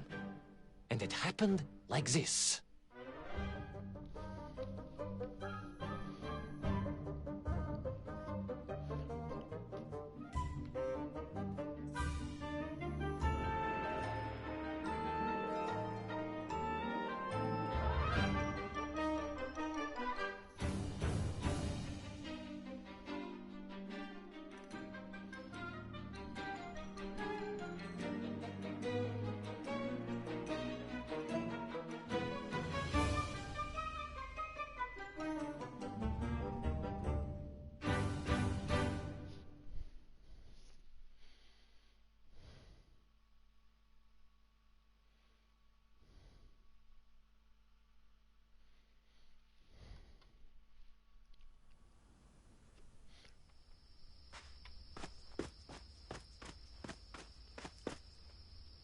Non, il n'y a vraiment rien de ce côté-là.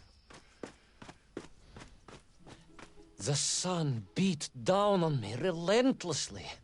The heat was unbearable. I was exhausted. Yet I could not stop. I had to go on. For 7 weeks I trudged across the desert. On the second day... Please, comrade, if we may. I think we can skip the details, unless you consider them to be particularly relevant to the location of Little Orpheus. Of course, General. We will simply omit the tale of the singing chasm, the oasis of mirrors, the sightings of Toll's Mienk aloft on their pterodactyls carrying parts of my crashed rocket drill over the horizon to Wait! The what? Singing... Not that, but the rocket drill. Oh yes, General, the rocket drill. But what did Toll want with it? And why Lemuria? Lemuria, General. I am not familiar with this Lemuria, comrade. Well, that is because it does not exist, General. Or at least, so I thought.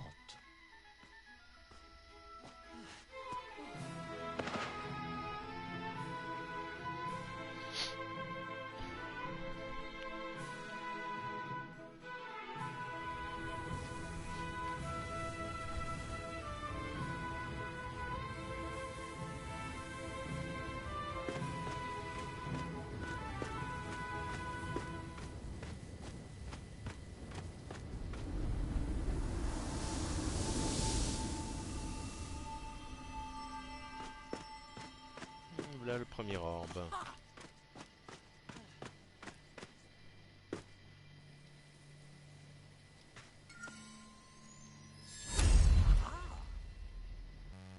The lost city of Lemuria emerging from the sandstorm is a sight I will never forget.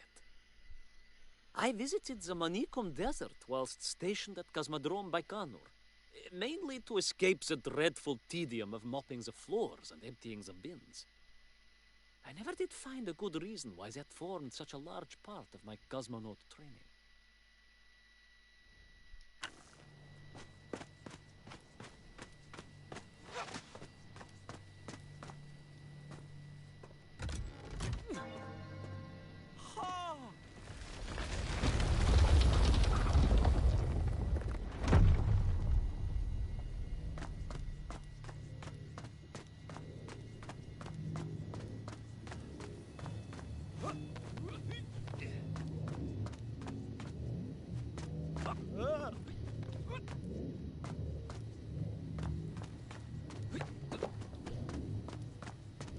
Those strange crystals seem to exert an extraordinary hold over the stone blocks and arches. When they hummed, the whole city remade itself. Where they were missing, clearly looted by some villainous thief, the city was fallen to ruin. It was like a vast musical instrument, vandalized, and yet still attempting to toot.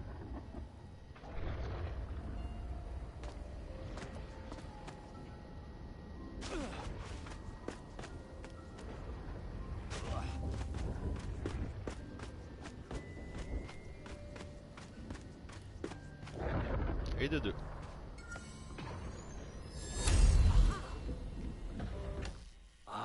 The Lemurian prophecy of Toll's rise and the coming of the man from above.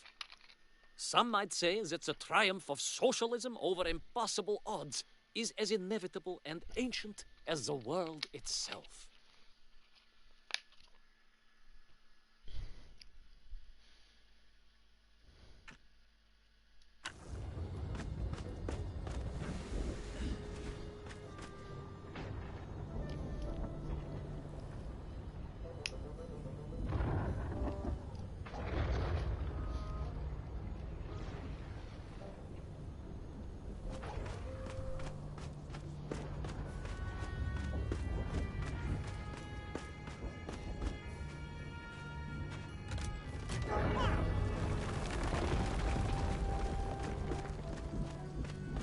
How poetic.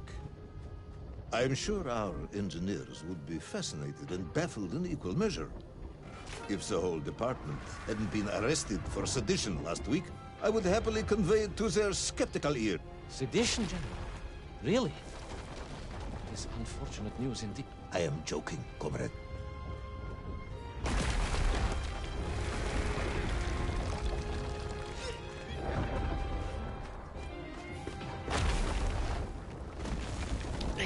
Bouge pas comme ça. Aïe. Mais...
Et de 3. Ah, voilà la tenue d'astronaute. I do remember the general remarking that many of my descriptions of the fabulous architectures of the interior resembled famous Soviet landmarks. What can I say to this? Except it is perhaps to be expected that the wonders of our internationalist project are timeless indeed.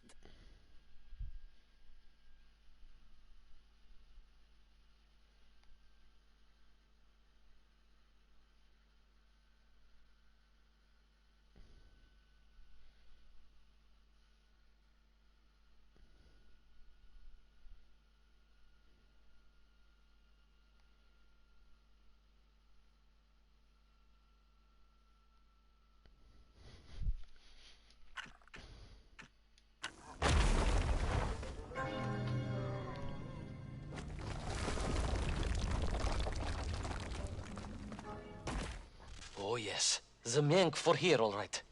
Which meant whatever dastardly scheme Toll had, it was to be enacted on these burning sands. And you will explain this in due course, I imagine. Well, imminently, Gen. What you need to know first is this. I have told you already how parts of the devices the enslaved Menk were forced to wear came from the surface. Radio parts and so on, yes, from what you have told me. Assuming there were plenty of lost ships in the ocean as you claim, for Toll to have dredged up what he needed to assemble them. Aha, good. You are one step ahead of me, General. I said assuming. Of course, assuming.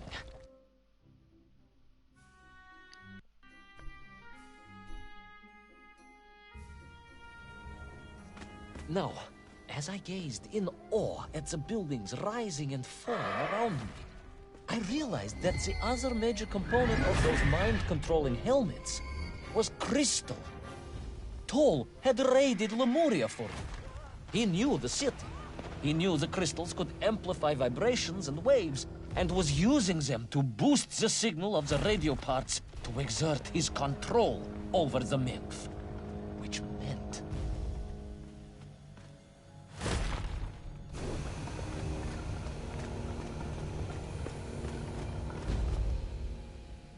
Et de 4.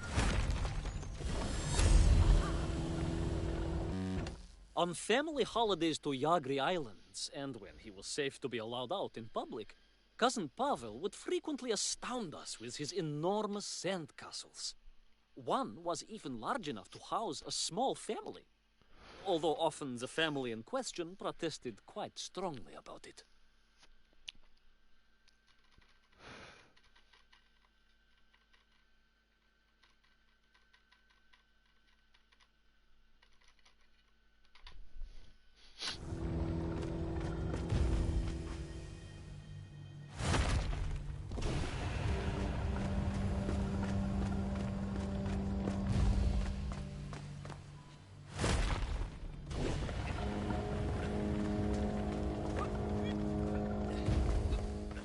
Imagine, General, what such amplification could achieve when fused to the finest atomic science our great Soviet civilization has produced. Wait. I do not understand. You said Toll was planning on using the bomb to shatter the Earth's crust to return to the surface. A tragic mistake, General. I had not recognized the extent of his mad ambitions. You mean to imply Toll would have attempted to enslave the Russian people? Pah! The will of the Soviet citizen is mighty and strong. To you, perhaps, as a trained warrior, but consider, perhaps instead, a humble son of a toy maker from Tomsk. Ah, yes. Perhaps we have our share of simpletons, after all.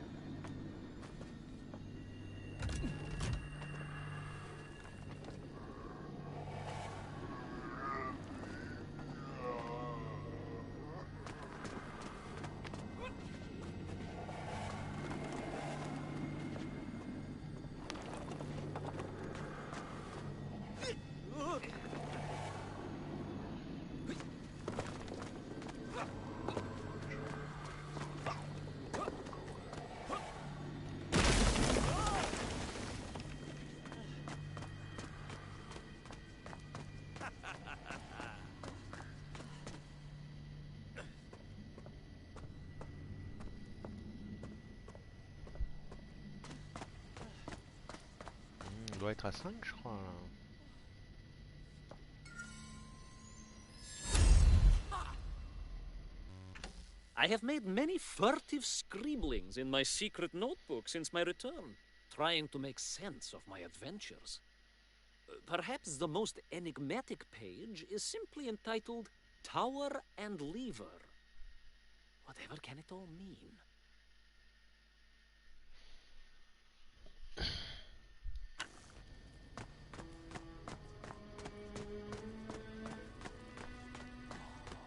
The vast pictograms told of a history of wonders.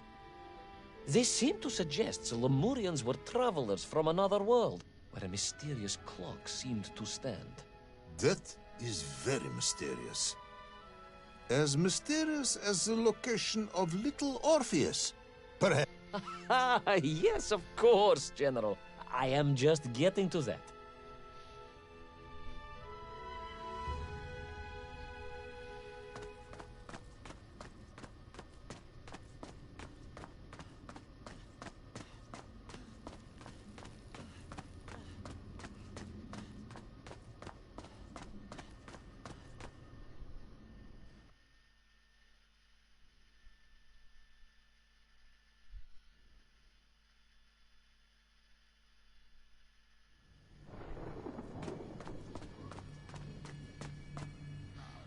Hey, coucou Slime.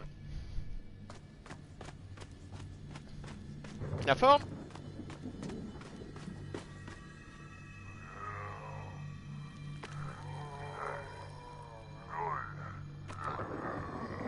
Ok, il veut pas bouger.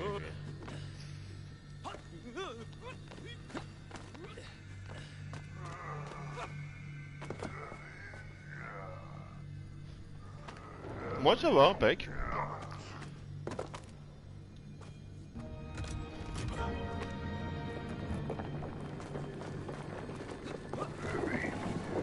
Eh,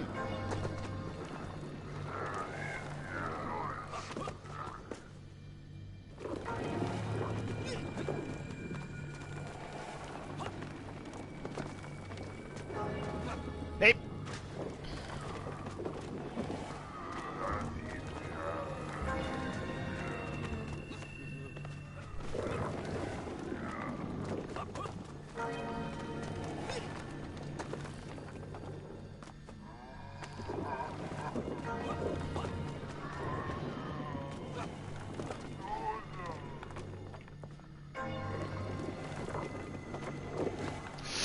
Ouh, c'était juste.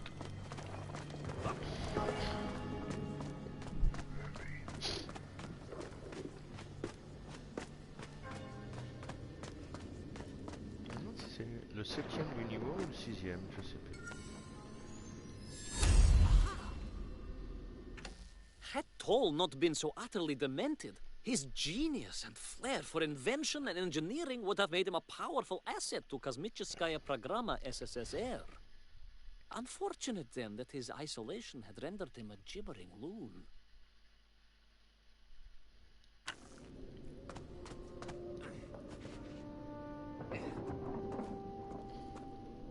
Oh. Ah.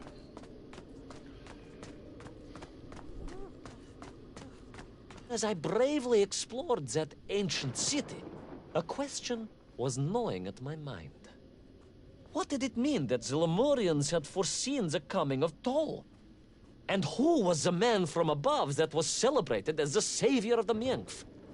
It was almost as if they could read the future in their crystals.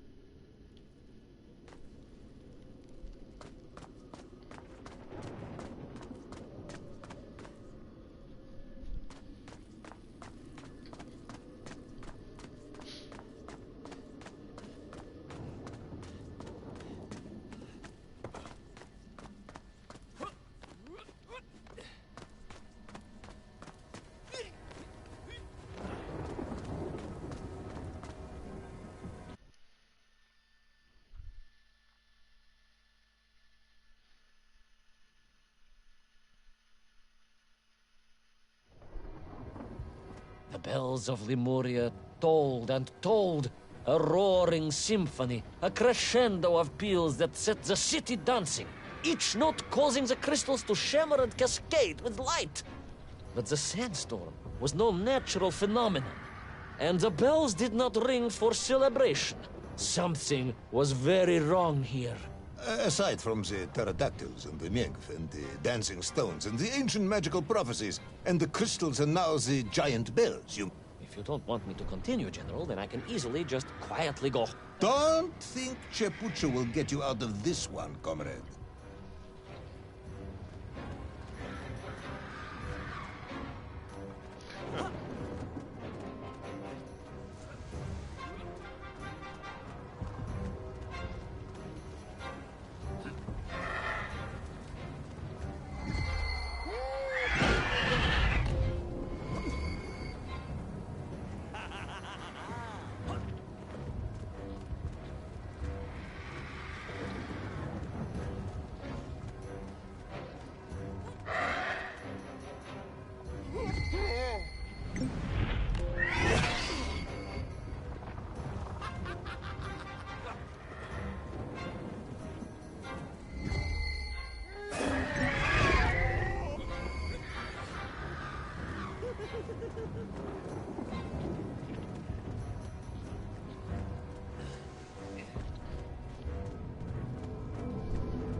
Ah non, c'était celui-là, le septième.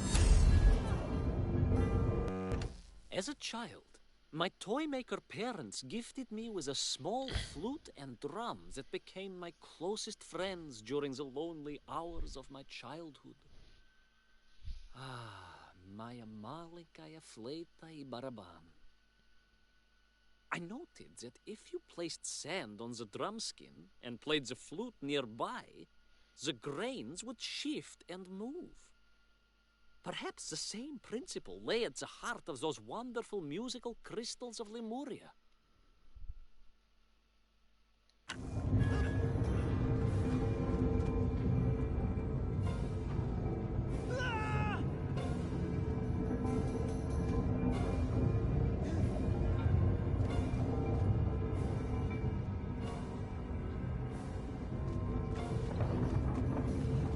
I raced through those magical structures, a righteous fire in my heart. I was like Dobrynya Nikitsch, prepared to strike at the dragon who threatened my homeland. Your heroism is only surpassed by your modesty. On the contrary, General, I chose Dobrynya carefully. Like him, I am a simple peasant. It was fate that chose me to descend to the earth. It was General Kumanin who chose you to descend to the Earth's core. But don't let that get in the way of your story. Oh, well then, award General Polkovnik Kamanin the highest medal in the world. He already has several of them. I cannot take credit for his wisdom in sending me.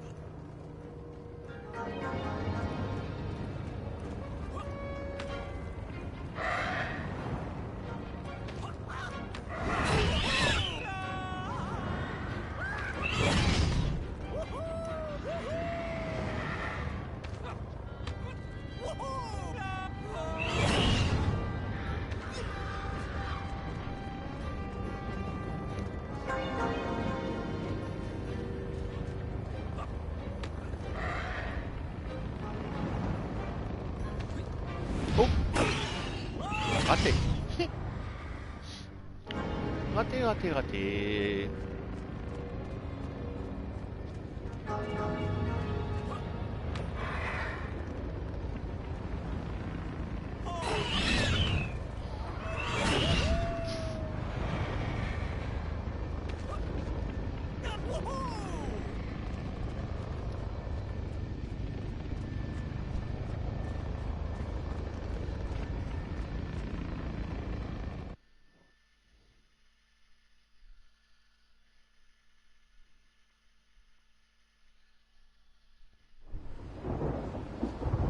What was once a rocket drill ship, built to burrow into the earth, was now a mighty vessel, repurposed to blast off into the skies.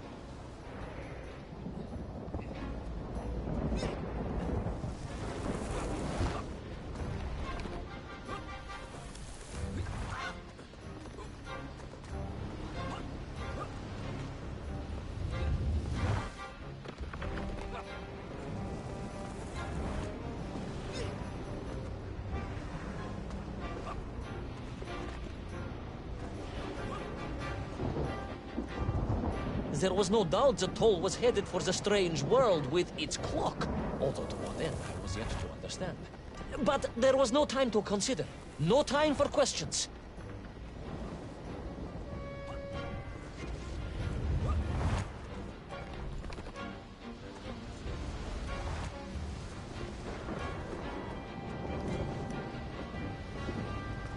Merde! J'ai trop attendu avant de sauter.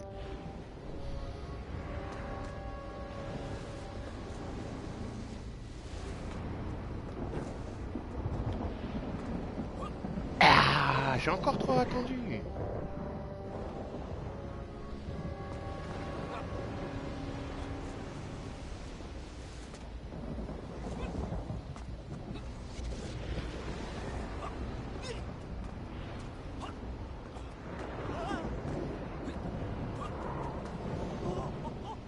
Paul was on the rocket.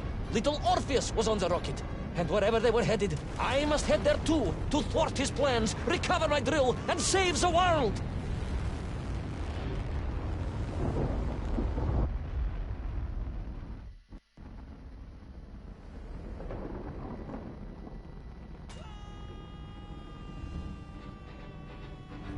Will our enthusiastic yet disorientated hero be burnt to a cinder by the rocket's engines? Will he be smashed into the rock that surely must be beyond the Lemurian skies? Does Nikolai Petrovich Kamenyan really need any more medals? What was the strange clock, and what could it all mean? All of these questions, and more, will be answered, if you're extremely lucky, in the next exciting episode of Little Orpheus!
Voilà, on a trouvé les 7 sur 7 pour l'épisode 6. Maintenant, on va faire l'épisode 7, Metagalacticus Interiorus, où là, il n'y en a que 6 à trouver.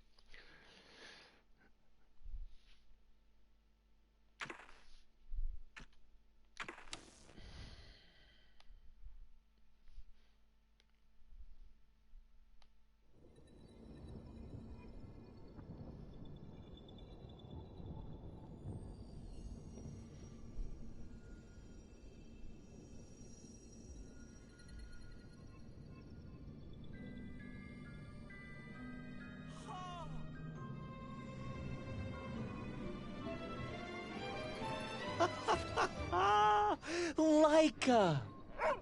Are you stark raving mad? It was Laika! I am sure of it! That spirited little dog saved me! Laika saved you in her little space machine. I believe the correct term is capsule, General. Don't push your luck any further, Ivan Ivanovich. I fear it might snap. Oh, my apologies, General. In my excitement to explain what I discovered on the far side of the Metagalacticus Interiorus, I got carried away. And it happened like this.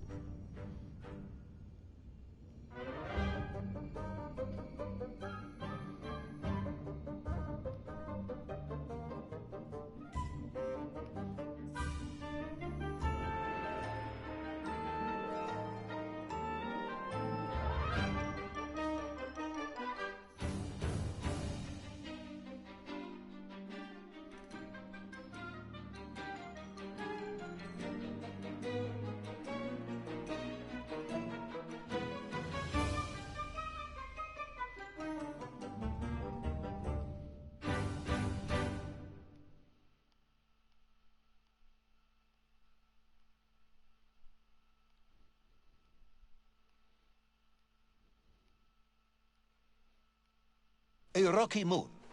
At the center of the Earth. The source of all creation, General. A place where time flowed like rivers, and boulders of raw matter rained like comets upon the cratered rock. Another miraculous escape from death. Another happy accident. It was no accident, General. Laika took me there entirely deliberately. I'm sure of that. She continues to be a heroine and a savior and protector of our great nation.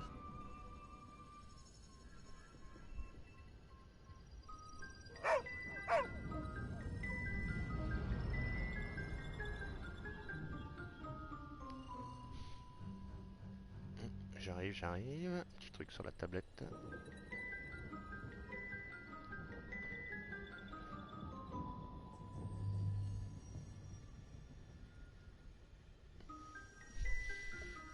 Voilà. Laika died in orbit. No, General, she did not. She's very much alive and happy, and currently living several miles below our feet. Laika is dead, Ivan. She most certainly is not, General. This is the real world, Tavarish. A world where you did not go to the center of the Earth, and Laika died in orbit. In my world, General, Laika is still alive. A better world, some may argue. Very well. I will live in your world for a while longer, but time is running out. Ah, yes. Time, General. I was just coming to that. Hop, le premier. Laika was more than my savior. In the months following Toll's overthrow and the Myenk revolution, she became my constant friend and companion. And as for her adventures beneath the earth, extraordinary. But that is perhaps a story for another day.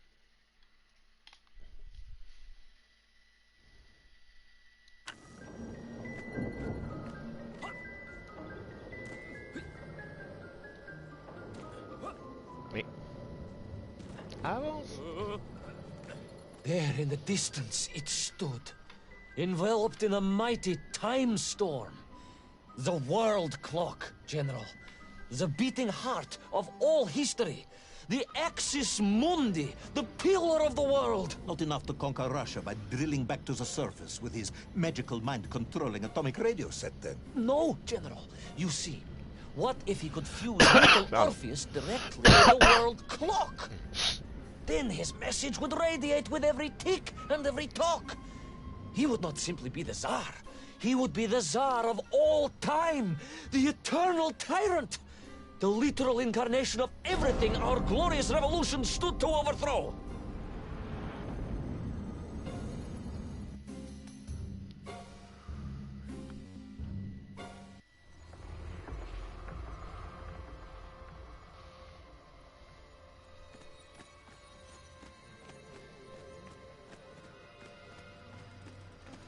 Sonikiv! Uncanny, General.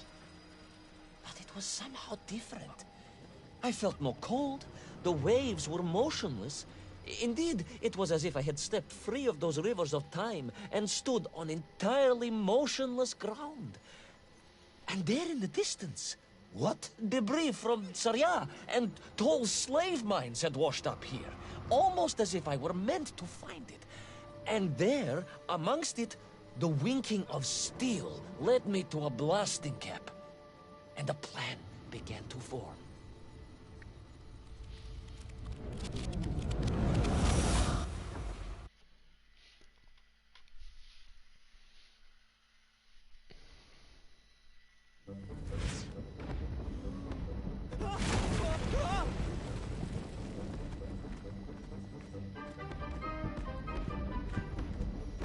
The terrain was ferocious. Explosive eruptions of fire and heat. Thunderous emissions and lethal gases. Much like your cousin Pavel, perhaps, as a result of consuming all of those stolen eggs. Ah, General, you have been listening after all.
Le deuxième.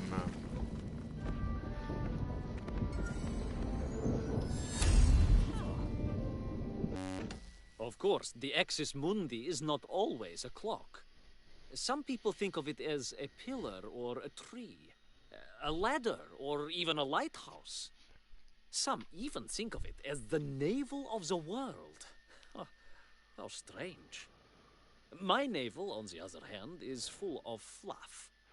Although excavating it is sometimes an adventure in itself.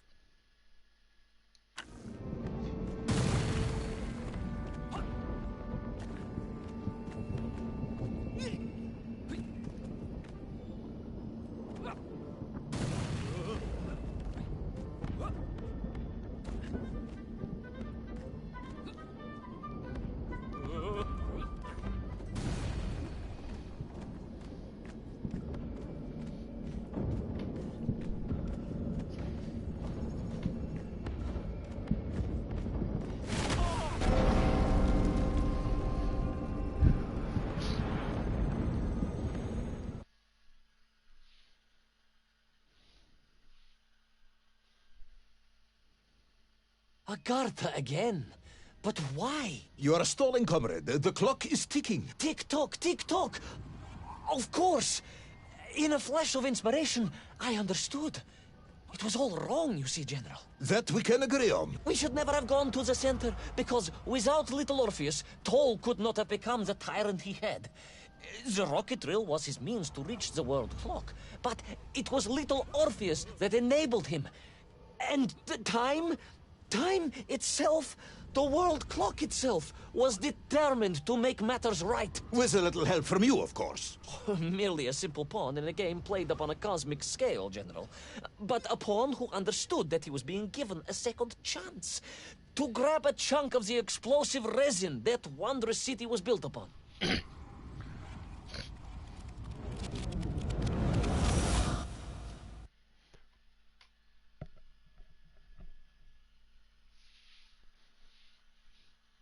And I was back. The mighty river of time roared past me, carrying the weight of the whole of history with it. Even for you, this is a stretch. Our time is almost up. I have to submit my report within the hour. Time, General. Time was nearly up indeed. That ancient and magical river that carried me along was surely moving inevitably towards some kind of end.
Ah ouais. Enough. No more Privalov. No more stories. No more lost worlds and space dogs. I am full of it. It is nearly midnight, and you have not given me the adequate explanation for the whereabouts of little Orpheus and the atomic bomb.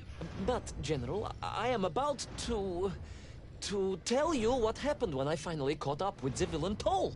I do not care, Tavarish. I simply do not care.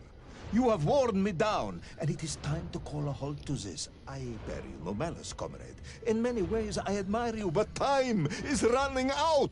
Yes, General, yes. Time. Because it was time itself that suddenly appeared to be on my side. Et de 3. Time is running out. Time is running The out. planet of time. Rivers of infinity. Lakes of lastingness. Great plains of epochs and eras stretching as far as the eye could see. As the son of a humble chasavchik, it touched me deeply. Ah, non, faut que je passe par l'autre.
Perhaps the world clock was so impressed with your egg-wearing antics it decided to return you to Plutonia for a second attempt.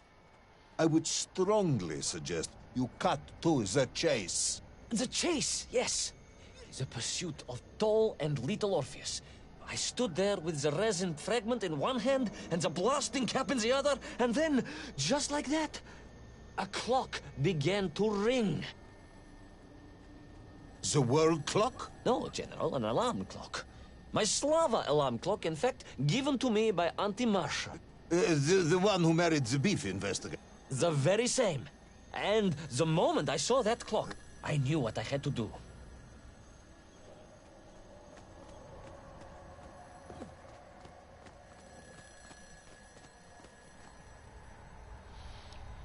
Ah, le réveil sonne, debout, faut se lever.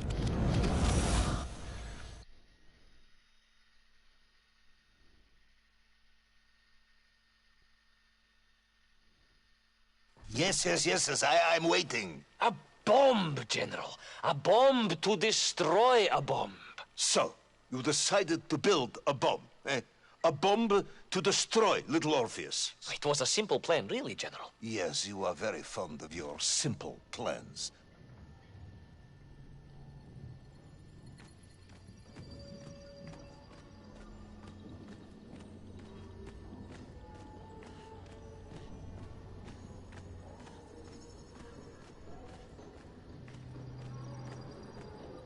It was the last time I was to see those poor enslaved Mienk on my journey.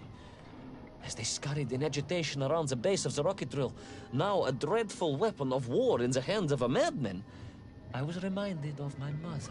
Your mother looked like a nymph? That is extremely disrespectful, comrade. No, I meant I was raised by my mother from an early age, of course. My childhood memories of my father were all too brief. You are rambling, Comrade Privalov. Time is running out. Diani Rezinovi. Alors, voilà le quatrième. I love to tinker and build. I once made a fully operational shaving machine for face and body from the parts of an old muskfish. But it is nothing to the magical crystal-powered rocket ship that Toll constructed.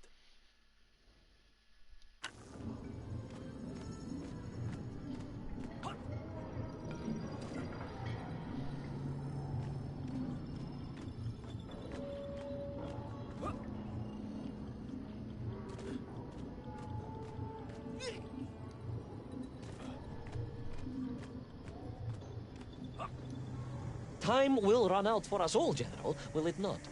And it ran out for my father on the shores of Volga. Your father fought at Stalingrad? He did, General. So did I. Well, so you see, General. Perhaps we are just the same, you and I. Perhaps we are all just Menkf in the end.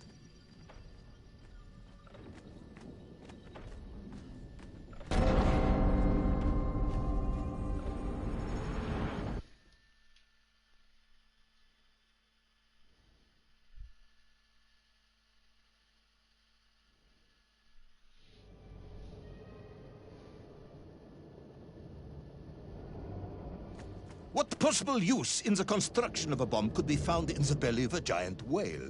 Were you perhaps planning on using a worm as a fuse? That would be ridiculous, I General. would hate to undermine your otherwise entirely plausible account.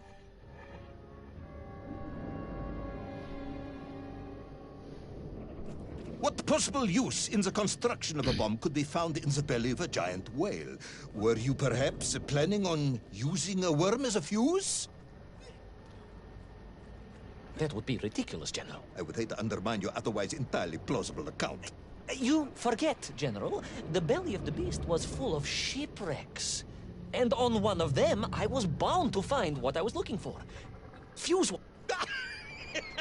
Comrade, yes, you'd forgotten all about the fuse until I reminded you, hadn't you?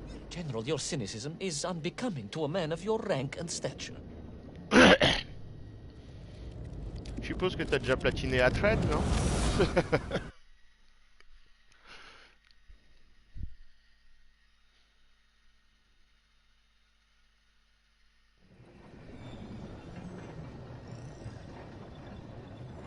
Ah, pas encore?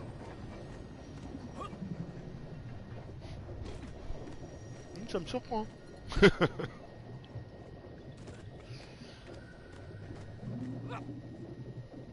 Ou alors il y a peut-être des trophées qui font des succès où il faut jouer longtemps, longtemps, longtemps au jeu peut-être.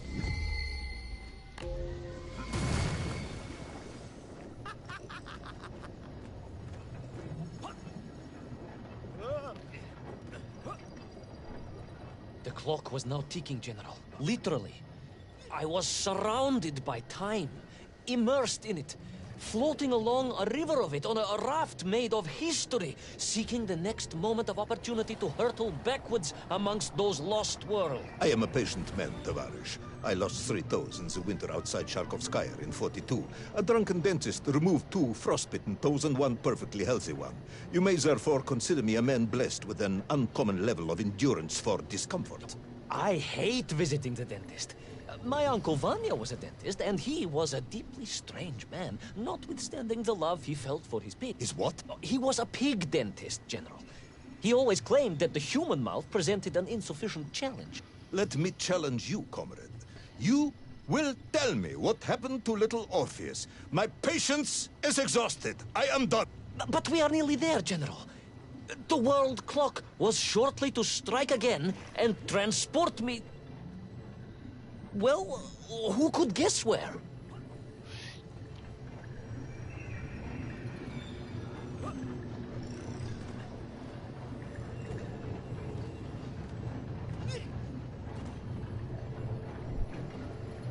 Et je vois plus rien là.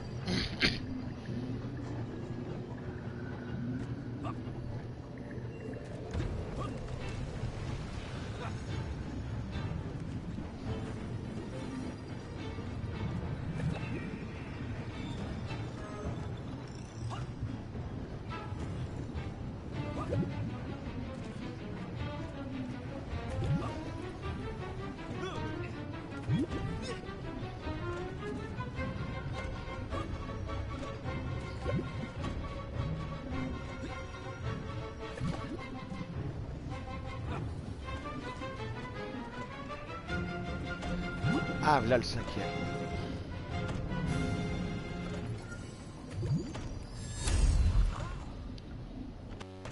A waterfall of time is as sweet as opportunity-filled Varniki. I believe that was Ah. Prydurkin once again. What a mind.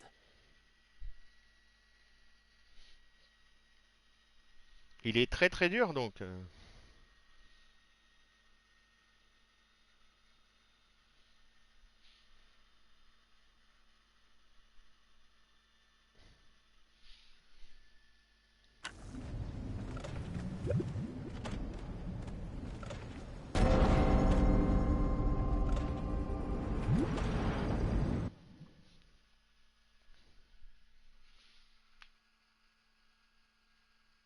Ah.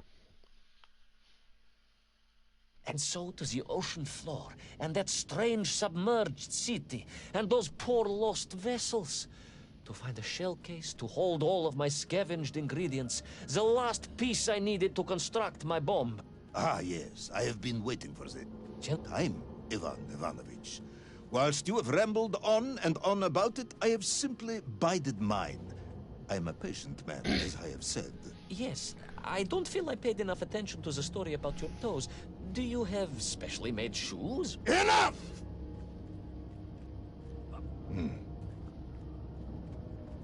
Now I have your full attention. Indulge me, Tavarish. Explain to me how you made this bomb. Your bomb, comrade, that you so brilliantly constructed to destroy little Orpheus. Tell me how you made it. Ah, il y a un mode survie aussi. D'accord.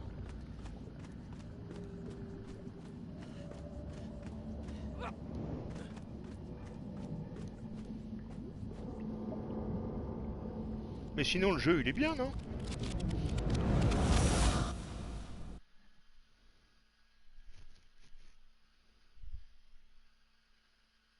Well, In detail. The type of detail that should present no problem to a man who is actually capable of building a bomb, which I suspect would be an entirely different man to one who cheated on his entrance exams for the cosmonaut program.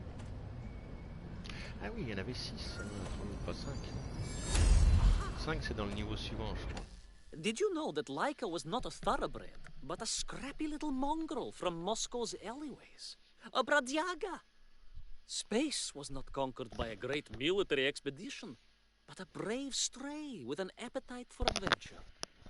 Meeting her was the proudest moment of my journey.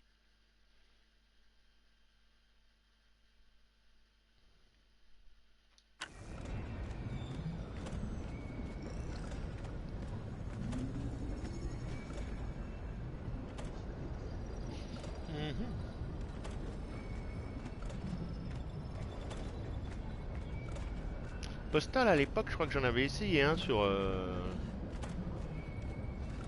PC. Mais il y a très longtemps, quoi. En 3D, il était genre FPS, quoi. If I may, General, perhaps just a minute or two to... Ouais, j'ai vu, mais c'est pas le même que j'avais essayé. Moi, celui que j'avais essayé, il était en 3D. En genre FPS, quoi. Ça devait être Postal 2 ou je sais plus combien. Yes, we have, General. I gazed up at the world clock. Un truc très and irrévérencieux, knew I had quoi. arrived at my destination. Whatever lay inside would see my journey end one way or another. But I had no idea of the marvels that awaited me. And The bomb, Ivan Ivanovich! Tell me how you built the bomb! it was a wonderful sight to... It is 2 minutes to midnight, Ivan. It is time to end this story.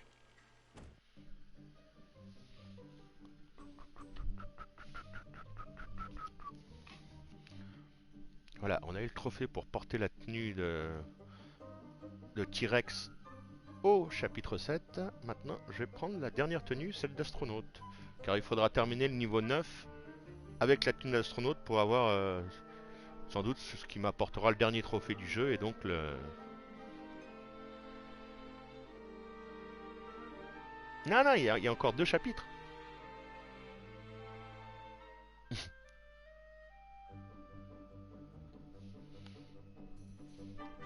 Mais quand j'aurai fini le chapitre 9 avec la tenue d'astronaute, je pense que j'aurai eu tous les trophées, donc ça me donnera le platine, quoi.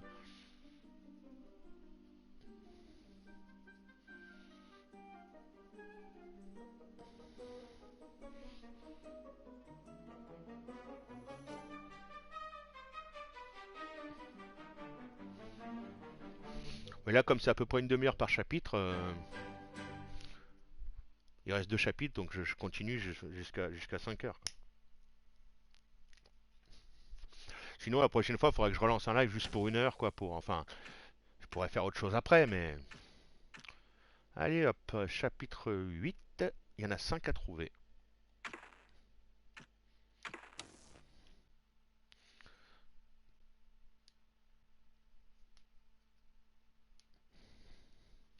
Alors des fois ça me fait des vidéos de moins d'1 heure, mais ça c'est quand le jeu il plante.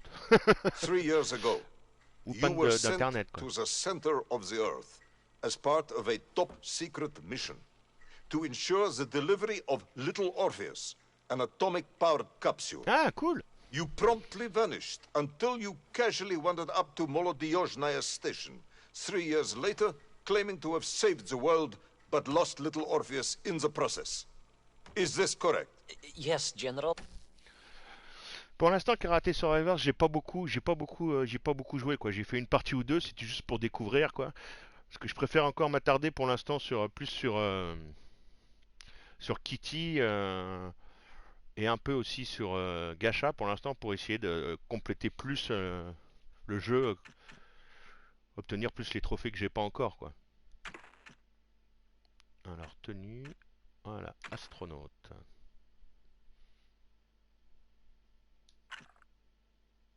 It is, but... You are charged with many crimes against the state, including desertion, lying to a superior officer, and sedition. Any one of these charges bears the punishment of execution by firing squad.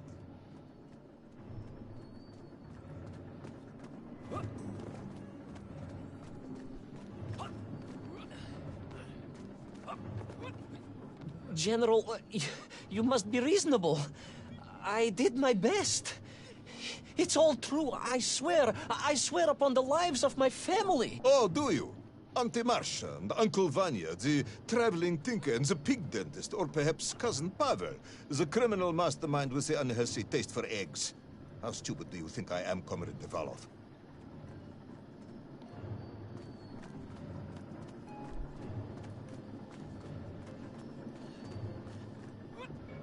Sudayu, it is all true. Maybe your toy maker, or was it watchmaker, Faza, who apparently taught you all he knew, despite being killed when you were less than 5 years old. I was a fast learner?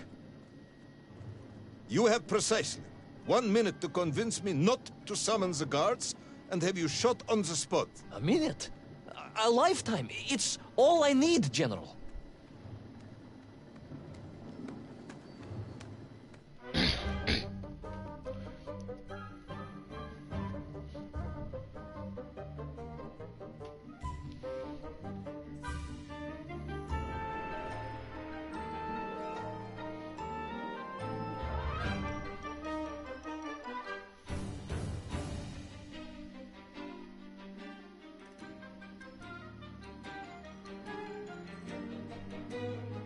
Sinon, t'as pas encore commencé Half-Life 2?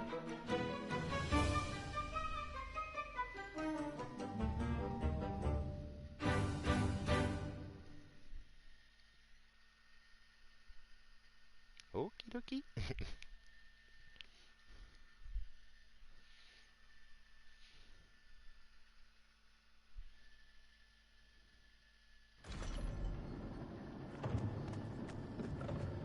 I was astounded.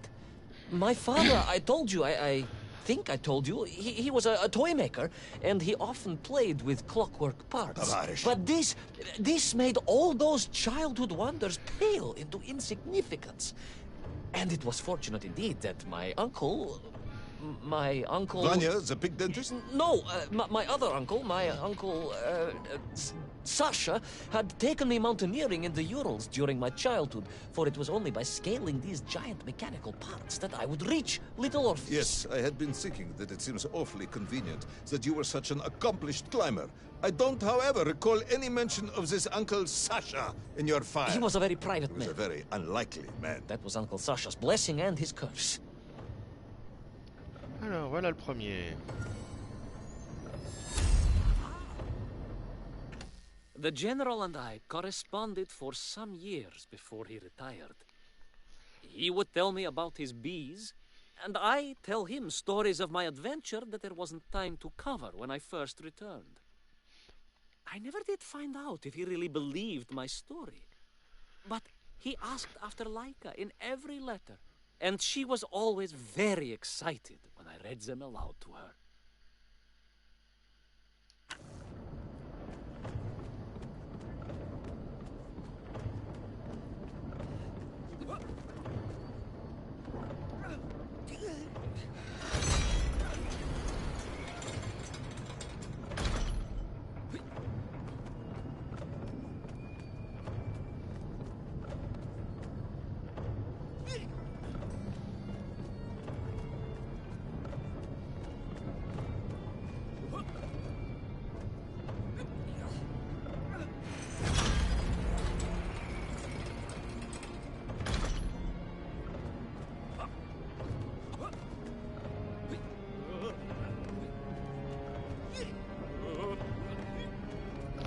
Et voilà le deuxième.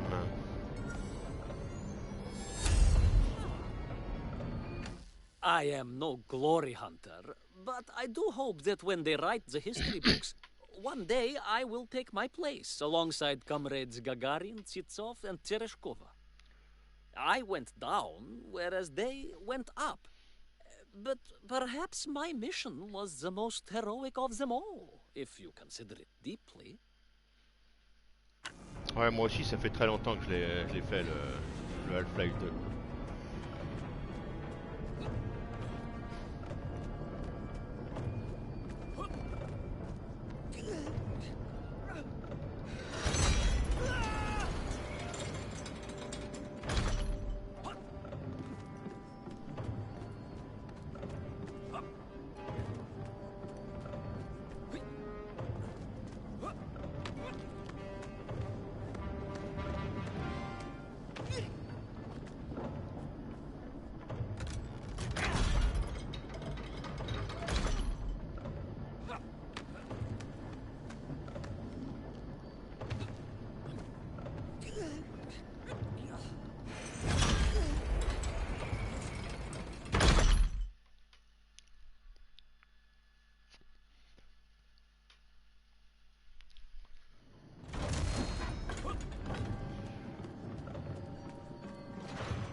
Bah moi, le premier Half-Life, je l'avais fait quand j'ai commencé à jouer à Counter-Strike avec des potes.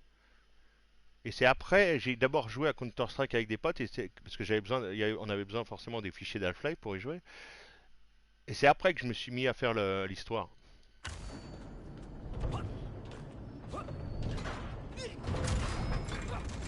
Mais ah merde!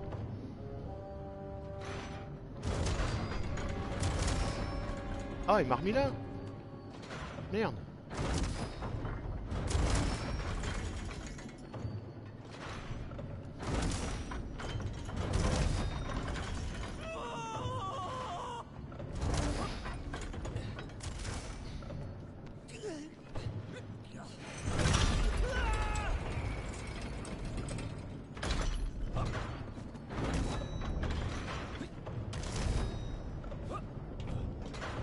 Those great wheels and cogs clashed and boomed.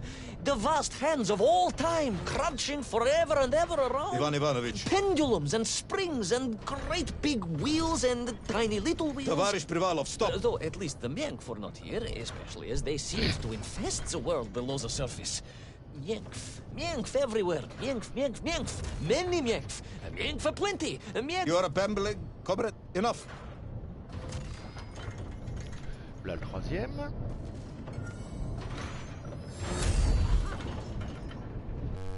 Aunt Agrafina might have been brilliant, but her timekeeping was absolutely dreadful. Couché.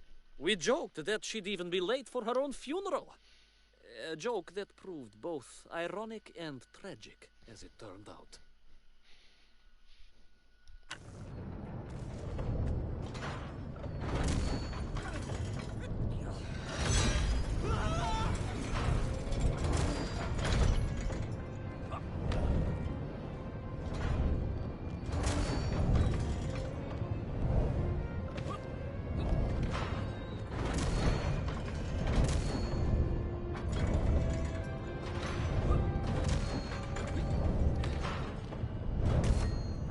Mais bon.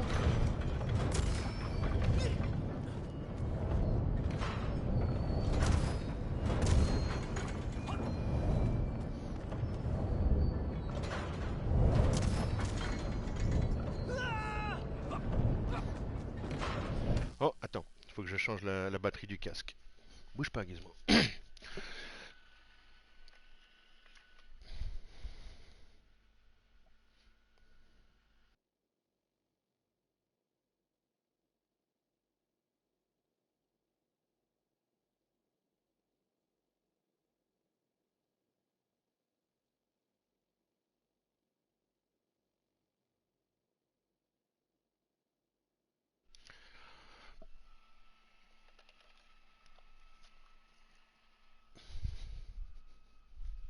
Hop là.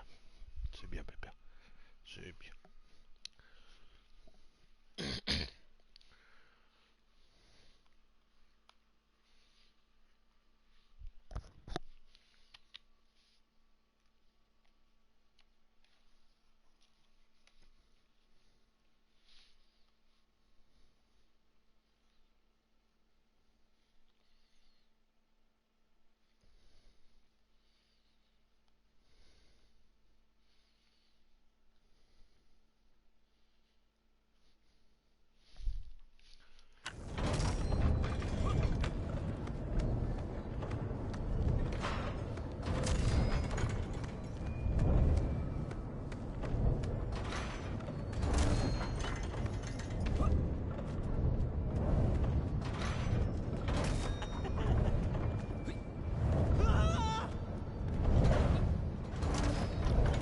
Non, Gizmo, tu restes là. Et de 4. Of course, 3 years is a long time to remember, and it was a long and complicated story, as I explained to the general. I find myself still sketching down parts of my journey to keep them in order. Perhaps one day I will be able to share these sketches with the world.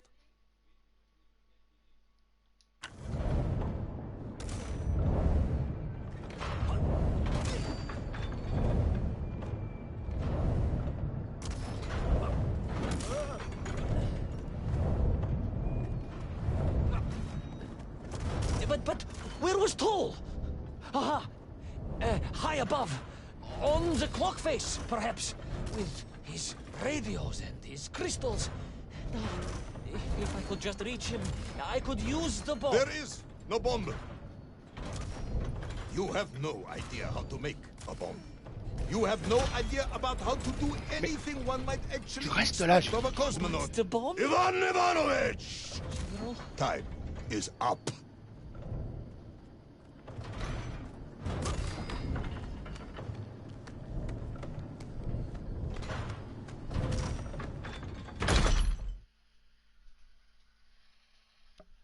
Couché, Gizmo.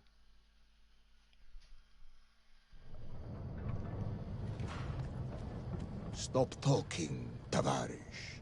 You don't know what happens next. It is obvious. You've done very well. I applaud you for your efforts and your story. It is a wonderful tale, Comrade Privalov.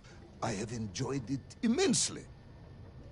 But every story needs an ending.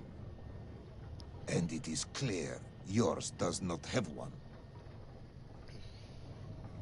Et le cinquième.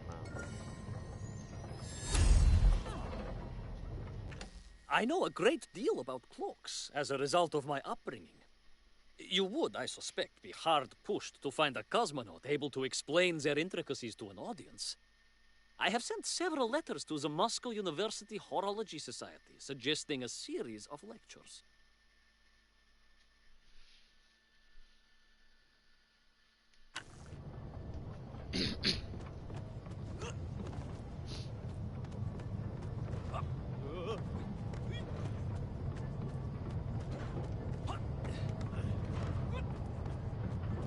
I just need more time. I think that even if I gave you all the time in the world, it would not be enough. No, General. I can do this. That is, I remember what happens next. I just need to catch my breath and compose myself. We both know how this story ends, comrade. But little Orpheus, you haven't heard what happened. We will find out soon enough. You will be executed, and another expedition will be sent. No, you cannot. You cannot. We must never go back. You don't understand.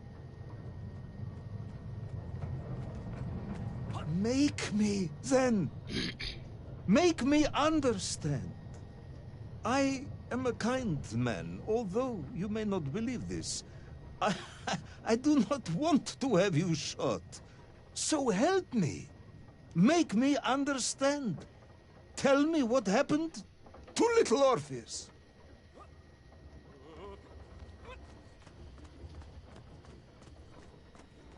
It was... Ivan Ivanovich? It was... it was... No. I'm sorry, General. I'm sorry, I have no idea. You are right.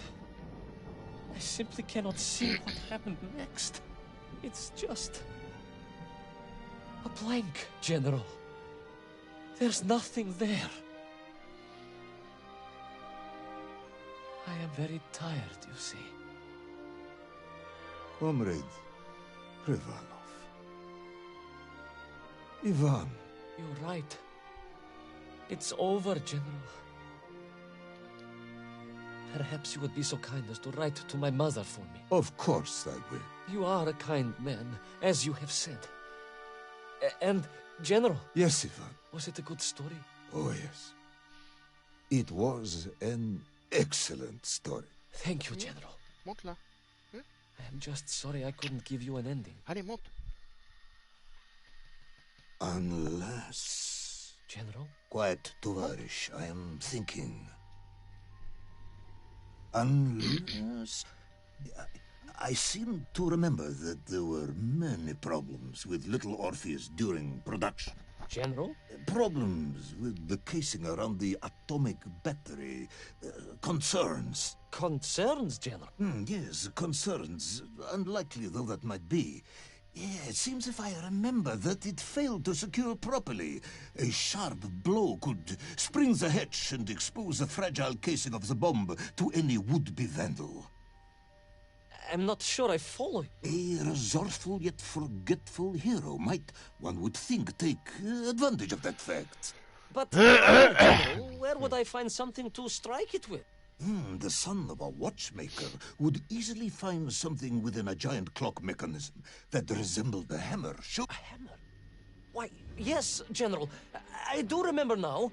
I grasped the hammer-shaped thingamabob. Let's just agree it was a hammer, Ivan. Yes, of course. Let's do that. I recovered my senses, shook my head, and looked about me. In my distracted stupor, I had climbed further up the tower than I ever thought possible. In front of me was the clock face, and I gazed out through it at the sheer expanse of history. And I knew whatever happened next... happened next? The hand of destiny had fallen upon your shoulder. Yes, it had. And what an extraordinary hand it was.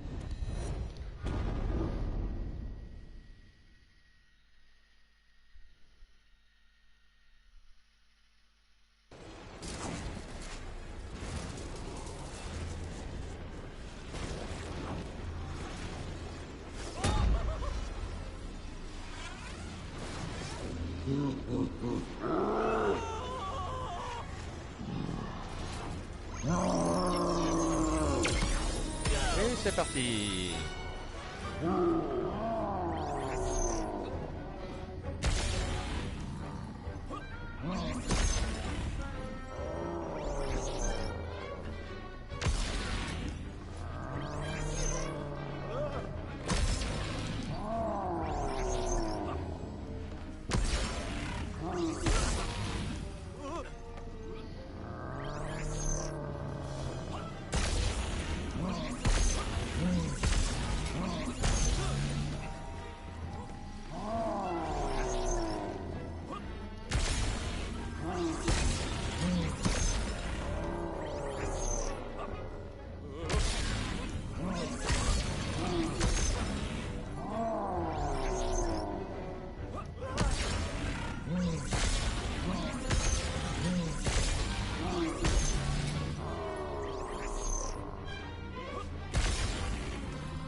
Ah, ce coup-ci, je l'ai réussi du premier coup.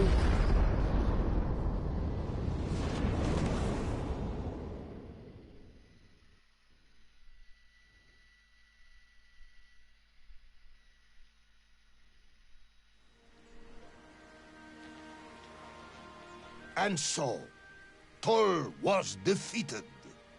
Little Orpheus destroyed, the bomb lost forever.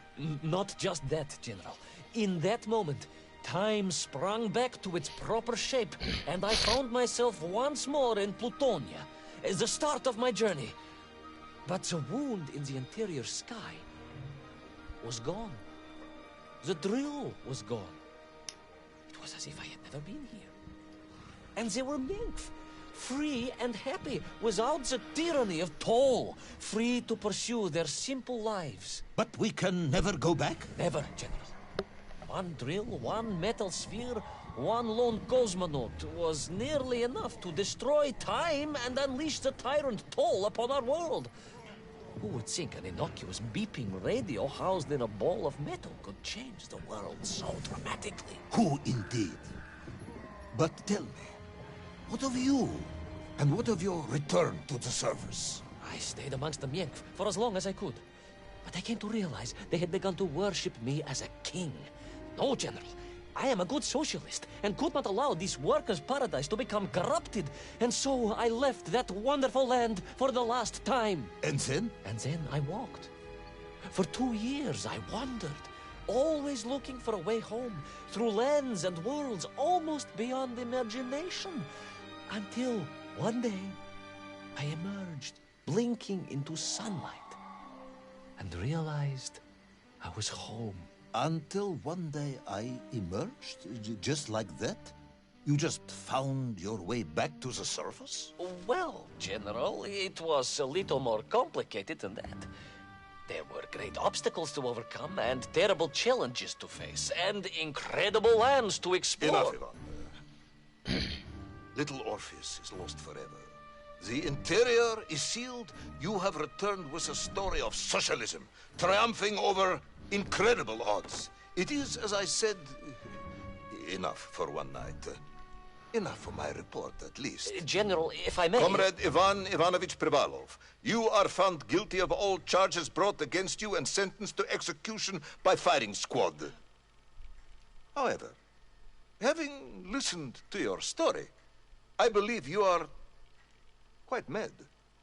In other words, I find your madness guilty, not you. And we cannot execute madness. And indeed, there are lessons to be learned, even in the depths of this madness. Perhaps the Americans were right to send the chimp after all. So, General? Get out of my sight, Ivan. Go home. Enjoy a state pension as a madman.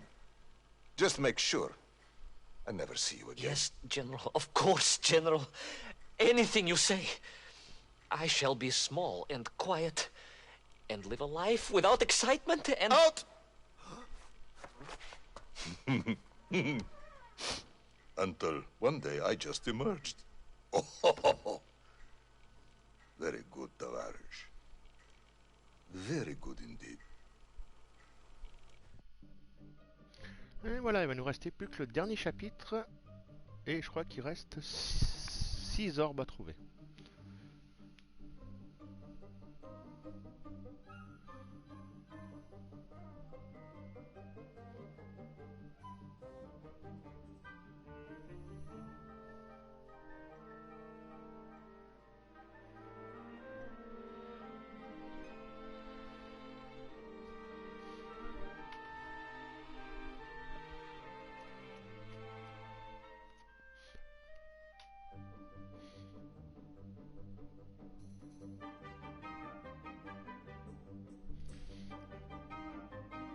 Oui, moi aussi, une ou deux fois.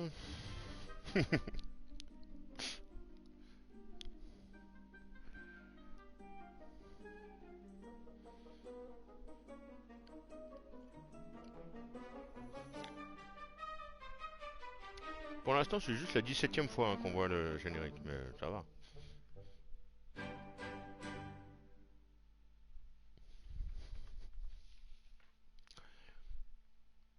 Une 18e et ça sera fini.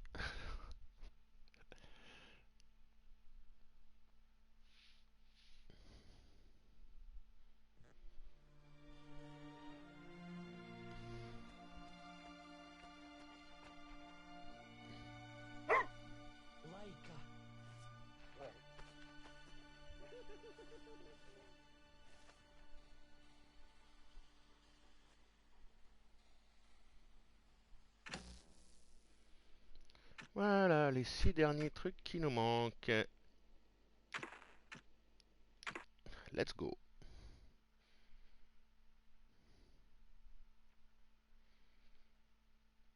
Vérifier que j'ai bien la tenue d'astronaute.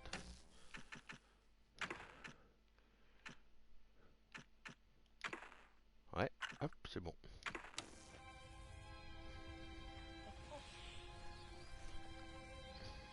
Who's the best space dog?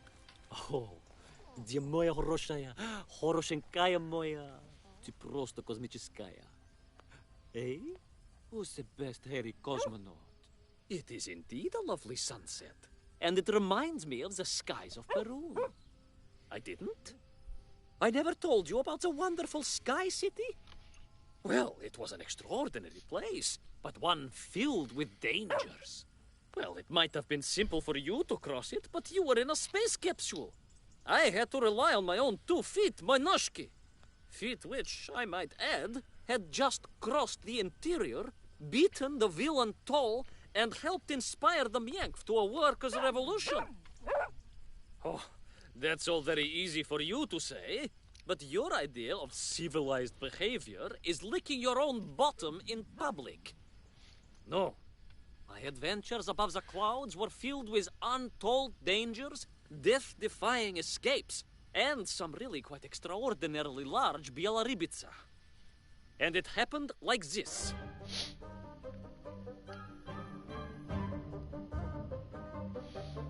Tiens, celui-là aussi, je l'ai déjà vu ce générique, j'ai déjà vu quelques fois.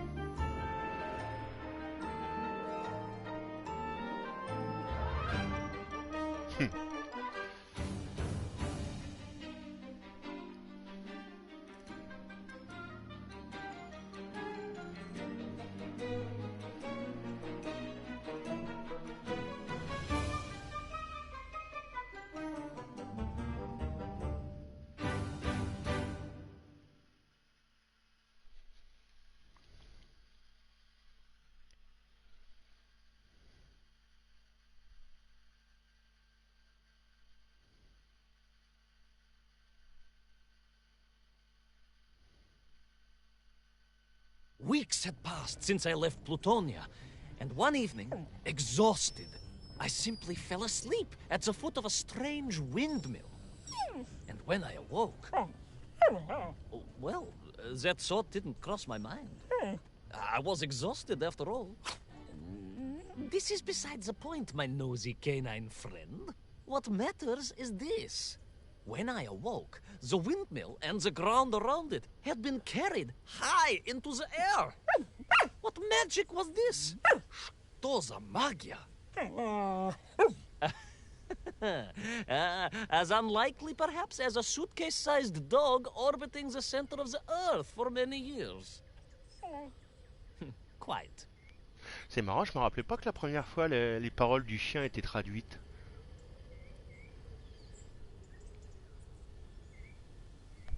Il y avait juste waf, waf, wouf, wouf, wouf, wouf de marqué. Bizarre. Hop. Et le premier. One day, I hope to return to Perun and visit those windmills once again. Imagine the scale, the density, the sheer volume of bread they could produce. Buchanka so large they could house entire families and feed them for years. If I attached wheels to such a loaf and towed it to the surface, I could make my fortune touring from village to village and exhibiting its vast yeasty wonder.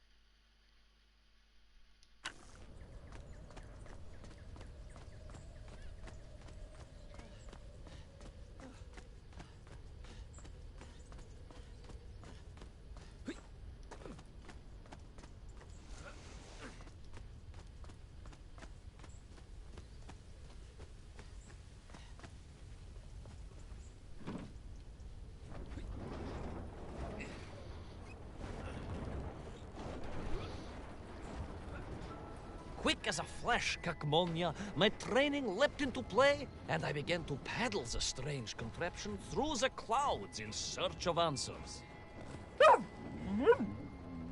It is entirely possible that a miller who owns a windmill capable of levitating high into the air may also own a flying machine. Oh, now you're just being silly. May I continue my recounting of how I sailed over the sky gardens towards the mystical city of Perun? Oh, I must, my moi ushati drug. I must.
What powerful emanations!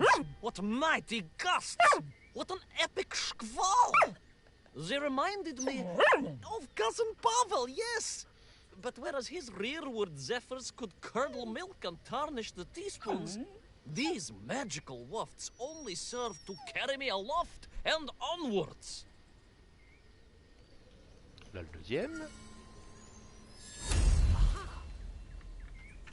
There is a particularly fine smock windmill in a mildly boggy field just outside Volgograd, within shouting distance of a small Stalovia that serves possibly the finest Selyotka padshuboy one could wish for. A pleasant afternoon's visit if you are ever in the area.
But something was afoot in the gardens of Perun. This horrid muck staining the surfaces and making my nose curl. Yes, it was positively Pavelian in scent. But it did not belong here. I think I once told you of Auntie Masha's passionate encounter in a cable car with the manganese entrepreneur from Chatura. Now, Auntie Masha told me that there was a disagreeable stain and smell all around those factories and smelting works. Our industry is not without its dangers. Could it be that the once bucolic gardens of Perun were being corrupted by unchecked pollution? After all, science is a double-edged sword, my bristly confidant. Consider Zemikov.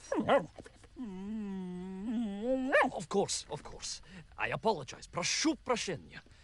Two-headed dogs is perhaps a rather insensitive analogy, but not without justification in this instance.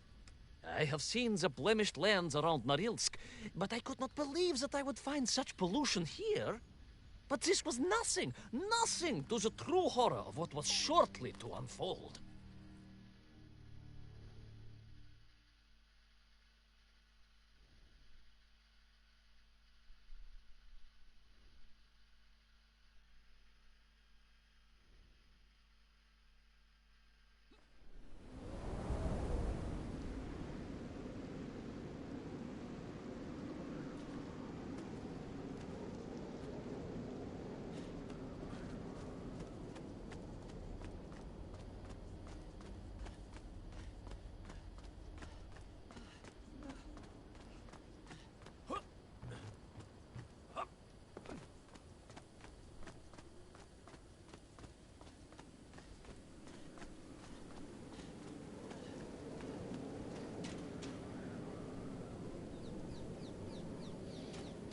Je vois, il se passe quoi là si je m'envole? Il se passe rien. Ok. Je m'en doutais un peu.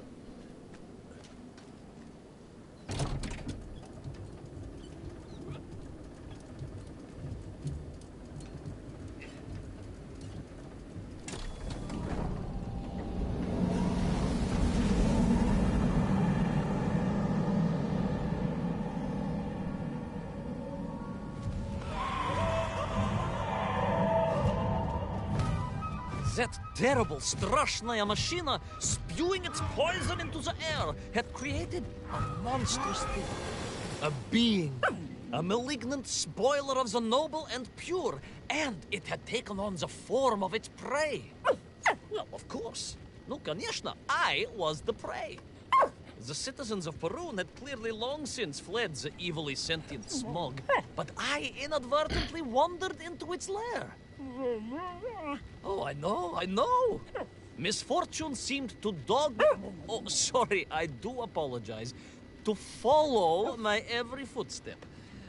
But no time to ponder, no time to bemoan the hand that fate had dealt me. No, all that was on my mind was escape, Kanishna.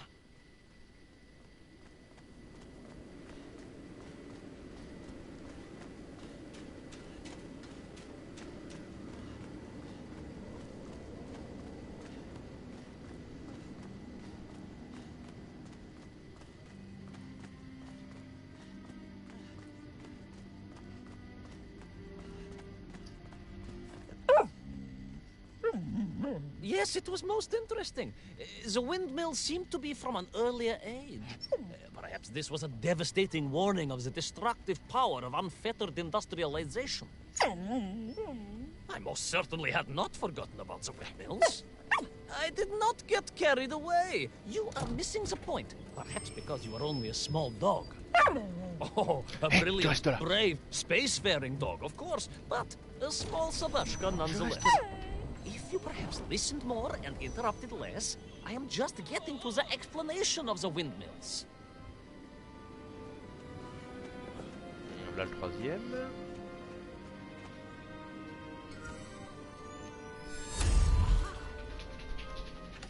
What a brute! How could such a handsome visage be transformed into such a monster? For 6 weeks afterwards, I avoided all mirrors, and finally grew back my deeply missed mustache to avoid any resemblance. Couché, Gizmo.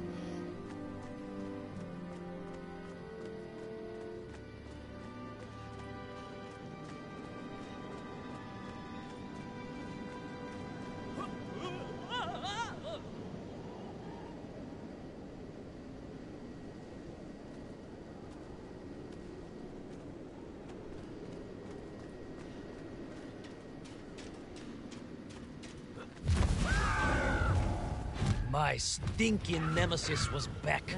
But more interesting was the change in the city. The windmills were fading out, clearly obsoleted, mothballed, relics. Instead, a sense of an obsession with power was apparent. Vast engines, terrible machines, ever hungry and reliant on the rapid consumption of fuel, the production of toxic fumes and choking gases. Pride, my pushisti compadre, pride, ambitia, ambition, the dark side of science. Zemechov's had too many. Don't be ridiculous, dog.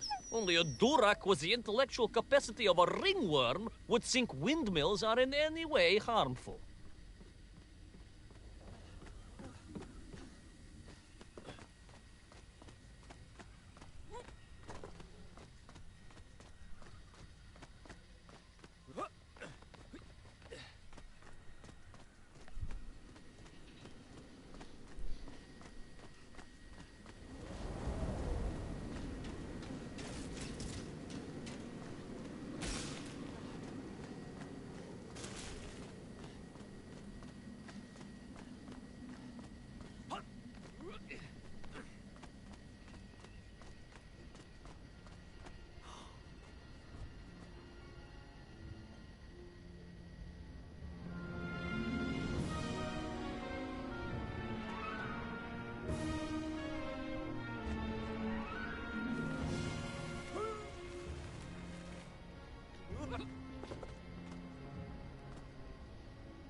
Merde.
Of course, you never had much of a chance to travel.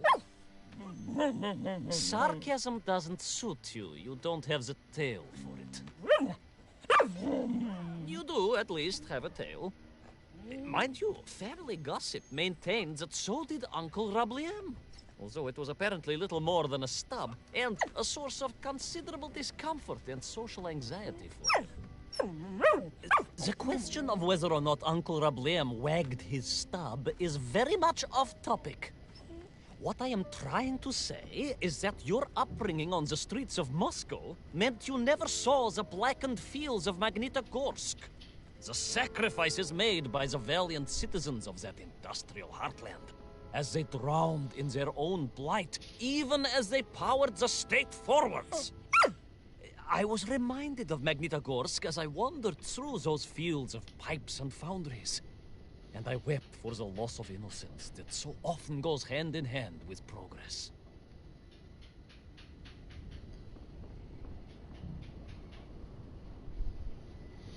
Voilà le quatrième. Such wonder to soar untethered through the air like a kindly goose.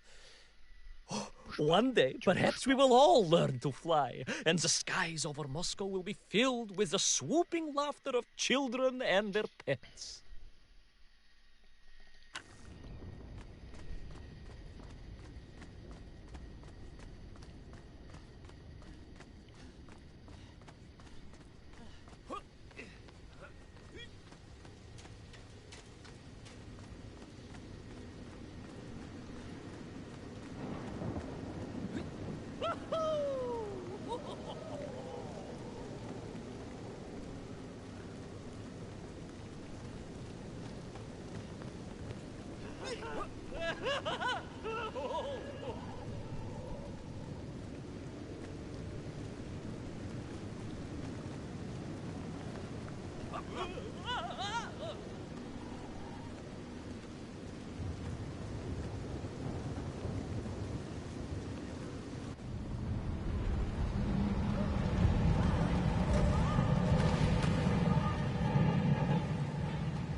Indeed.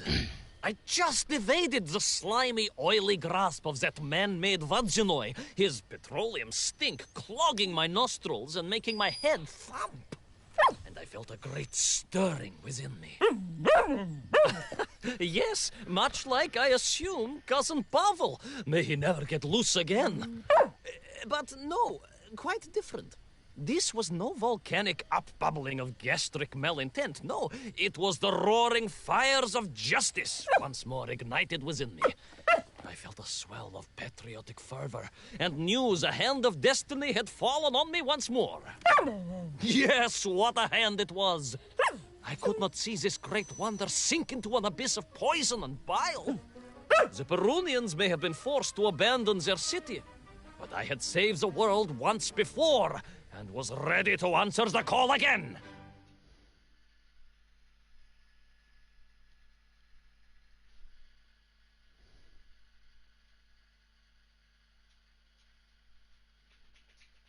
Couché, Gizmo. Monte là, à côté de moi. Viens. Viens. Allez, monte. Monte. Allez. Voilà, c'est bien. Allez, couche-toi maintenant.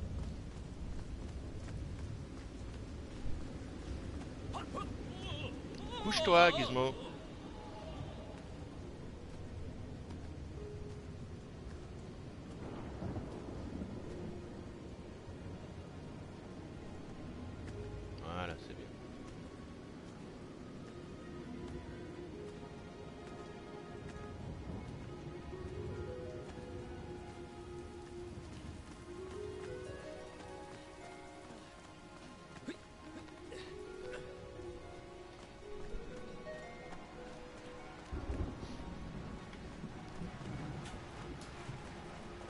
What strange metal Bielaribitsa clearly designed to swim through the air?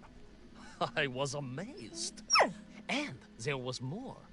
Beneath the fins, I spotted the apertures of hoses and was reminded of the time Auntie Agrafina devised a contraption to water all of her copious algae beds simultaneously with one flush of the toilet by a system of pipes and valves that ran throughout her house. Можно так сказать, in a manner of speaking, yes. Her algae were most irrigated, although her neighbor Victor was washing his trousers in the sink at the time and was bruised quite severely about the face and body. But these were no ordinary flying metal fish. They were designed to expel air, fresh air, and push back the polluted clouds.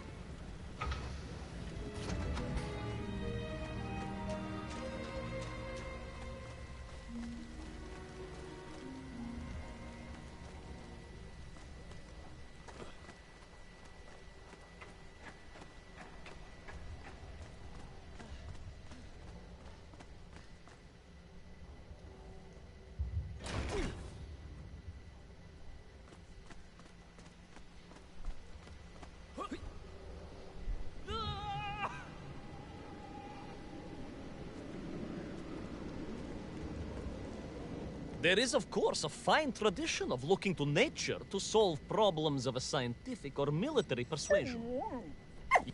Yes, as you well know. My nephew, Sergei... Yes, the very same. Poor lad with his dermatological eruptions. Well, Sergei was stationed recently at Kazachya Bukhta, where dolphins...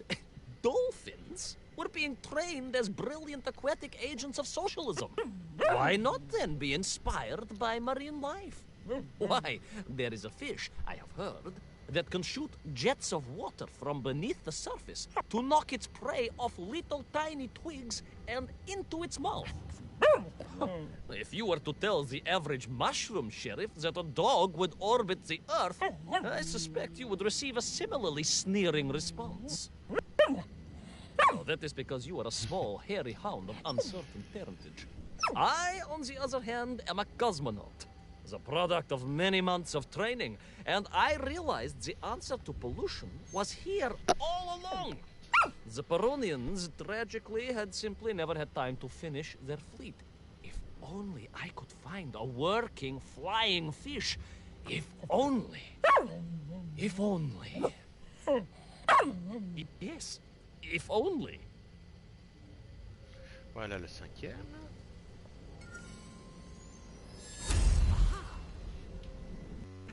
A portly, piscine contraption it might have been, but it flew through the sky with the grace and speed of a Gaz-21 Volga. When going downhill, of course.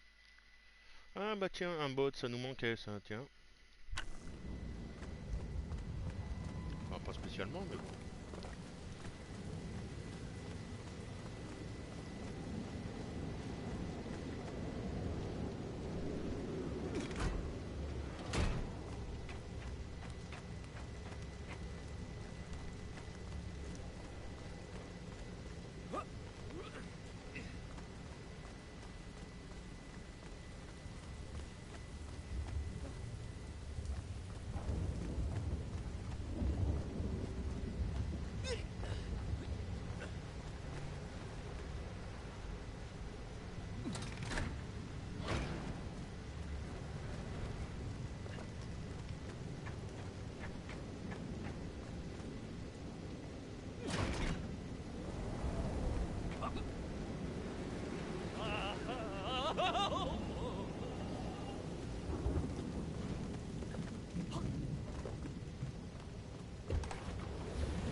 It made perfect sense, of course. The poisonous Tuhata that engulfed Barun was like a nasty cold.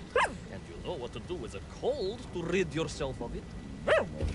You may not get colds, but nor can you operate pea-shelling machinery. So, don't get ideas above your station. We humans, on the other hand, may produce up to 16 million perfectly unshelled peas in an average shift. But we are martyrs to our sinuses. But to clear them, aha! These are remedies we Russians have been perfecting over the long centuries of harsh winters. Onions. A quick snifter of onion oil will clear your head faster than a Pragviev can clear a hypothetical minefield. Yes, if I could find a functional fish, I would become that onion. Et voilà le dernier.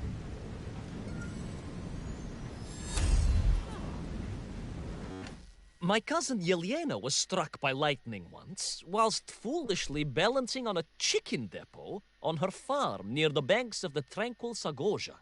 Luckily, she survived, but in later years would infuriate her husband with her ability to detune his television using the mysterious power of her electrified brain.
Bouge pas, Gizmo.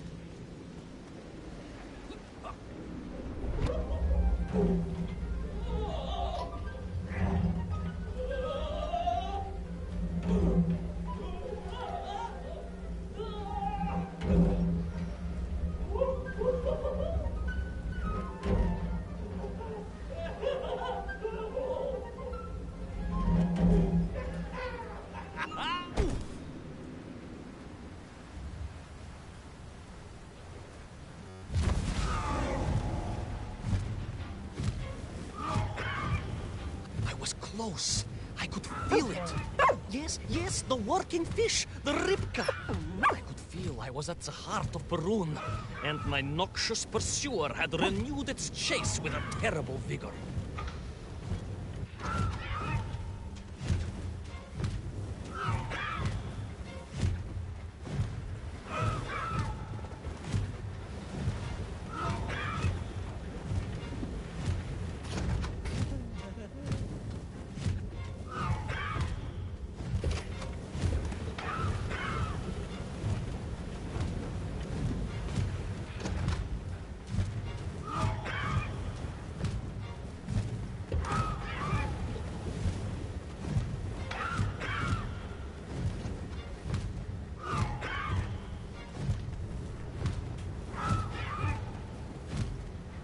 Not far now. I just had to keep going, keep pushing. It's almost as if you knew, Pavel. Uncanny. Double it.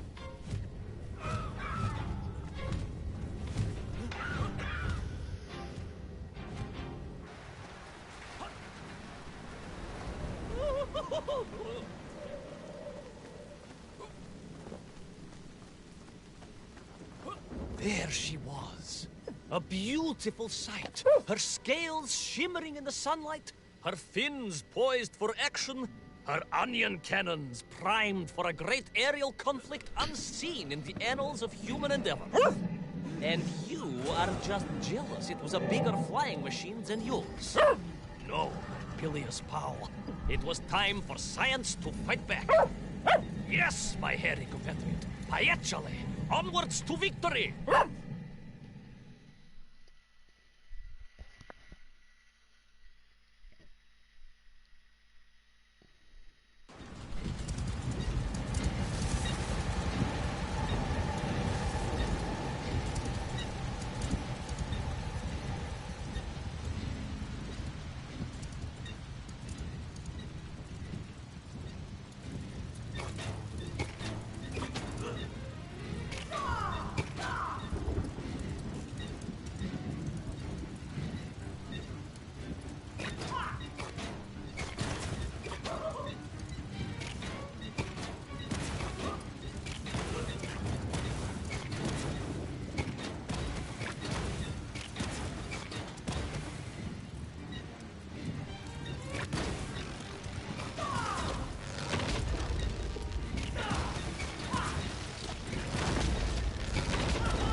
It was a miracle.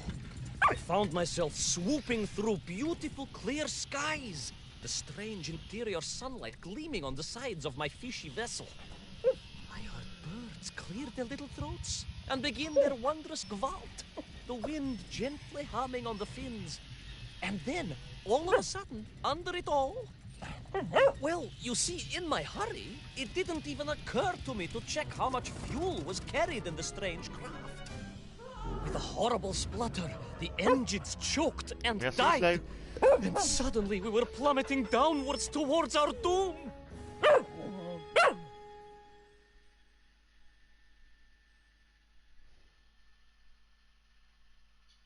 I did not.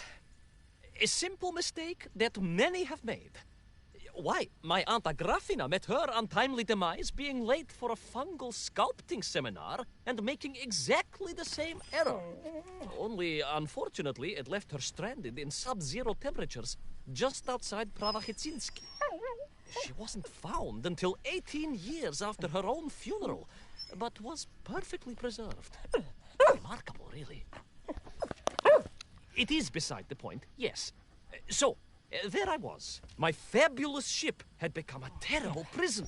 I was hurtling to my almost certain death. My triumph turned to tragedy. But then... well, you know what happened next. Even so, moi magnati drug, that is a story for another time. A most extraordinary story, of course, filled with dangers and wonders. and canals, and invasions, and strange doorways to other worlds. But perhaps too long a story for now. Yes, indeed, my canine tavarish. Time for soup. Auntie Agrafina's famous borscht. Coming? You know, I think you really did have the happier time in Peru. The benefits of being a suitcase-sized dog in a voilà. little space machine, perhaps. Trophée platine. Ah, yes, the correct term is indeed capsule, as I told the general once. Why, a letter just the other week? He's thinking of retiring, he says. Yes, and moving to Bashkiria to nurture bees. Bees? It surprised me too. I thought if animal husbandry was to be his passion, it would be a large, manly animal like elk, or bears, or a caban. Perhaps the bees he is thinking of are particularly militaristic. Or stingy, yes. Did you want bread with your soup? In which case, there's half a tin of old beef you could also finish. Somewhat gray, but I'm sure it won't taste awful. Yes, my four-legged associate.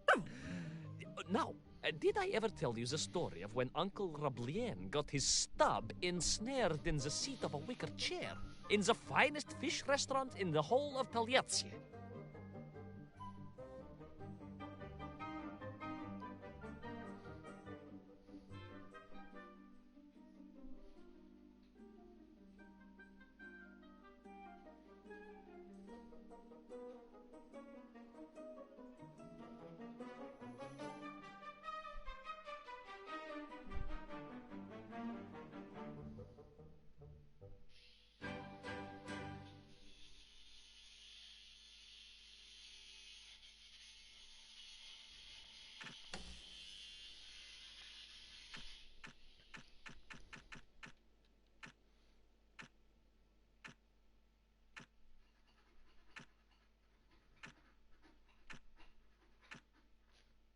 Et voilà.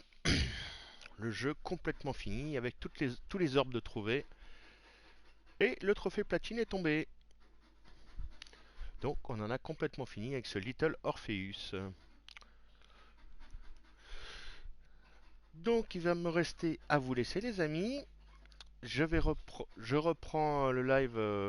Ouais, j'avais prévu de reprendre à 6h, mais bon, comme j'avais prévu de m'arrêter à 4h, je vais reprendre vers un peu moins de 19h, vers 19h, quoi. Peut-être 6h30, 7h, quoi.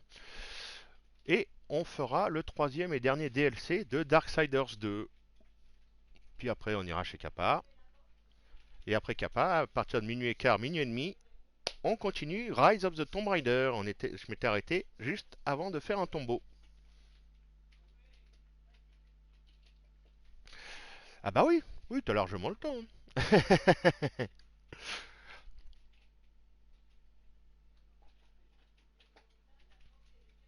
Hein, faut bien récupérer un peu du carburant, hein, genre du carburant carmélite par exemple.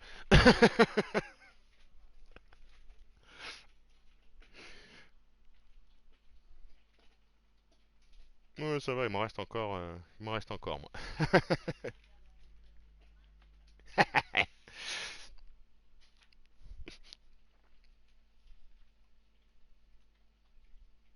Ouais, bah j'imagine bien, j'imagine bien.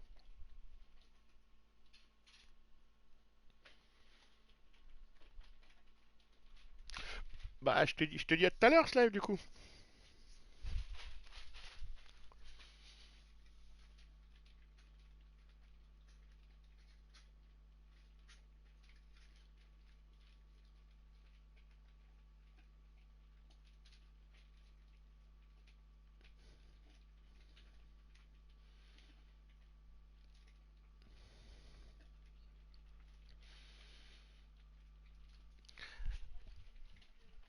À plus, à plus. Allez, à tout à l'heure les amis. Let's go.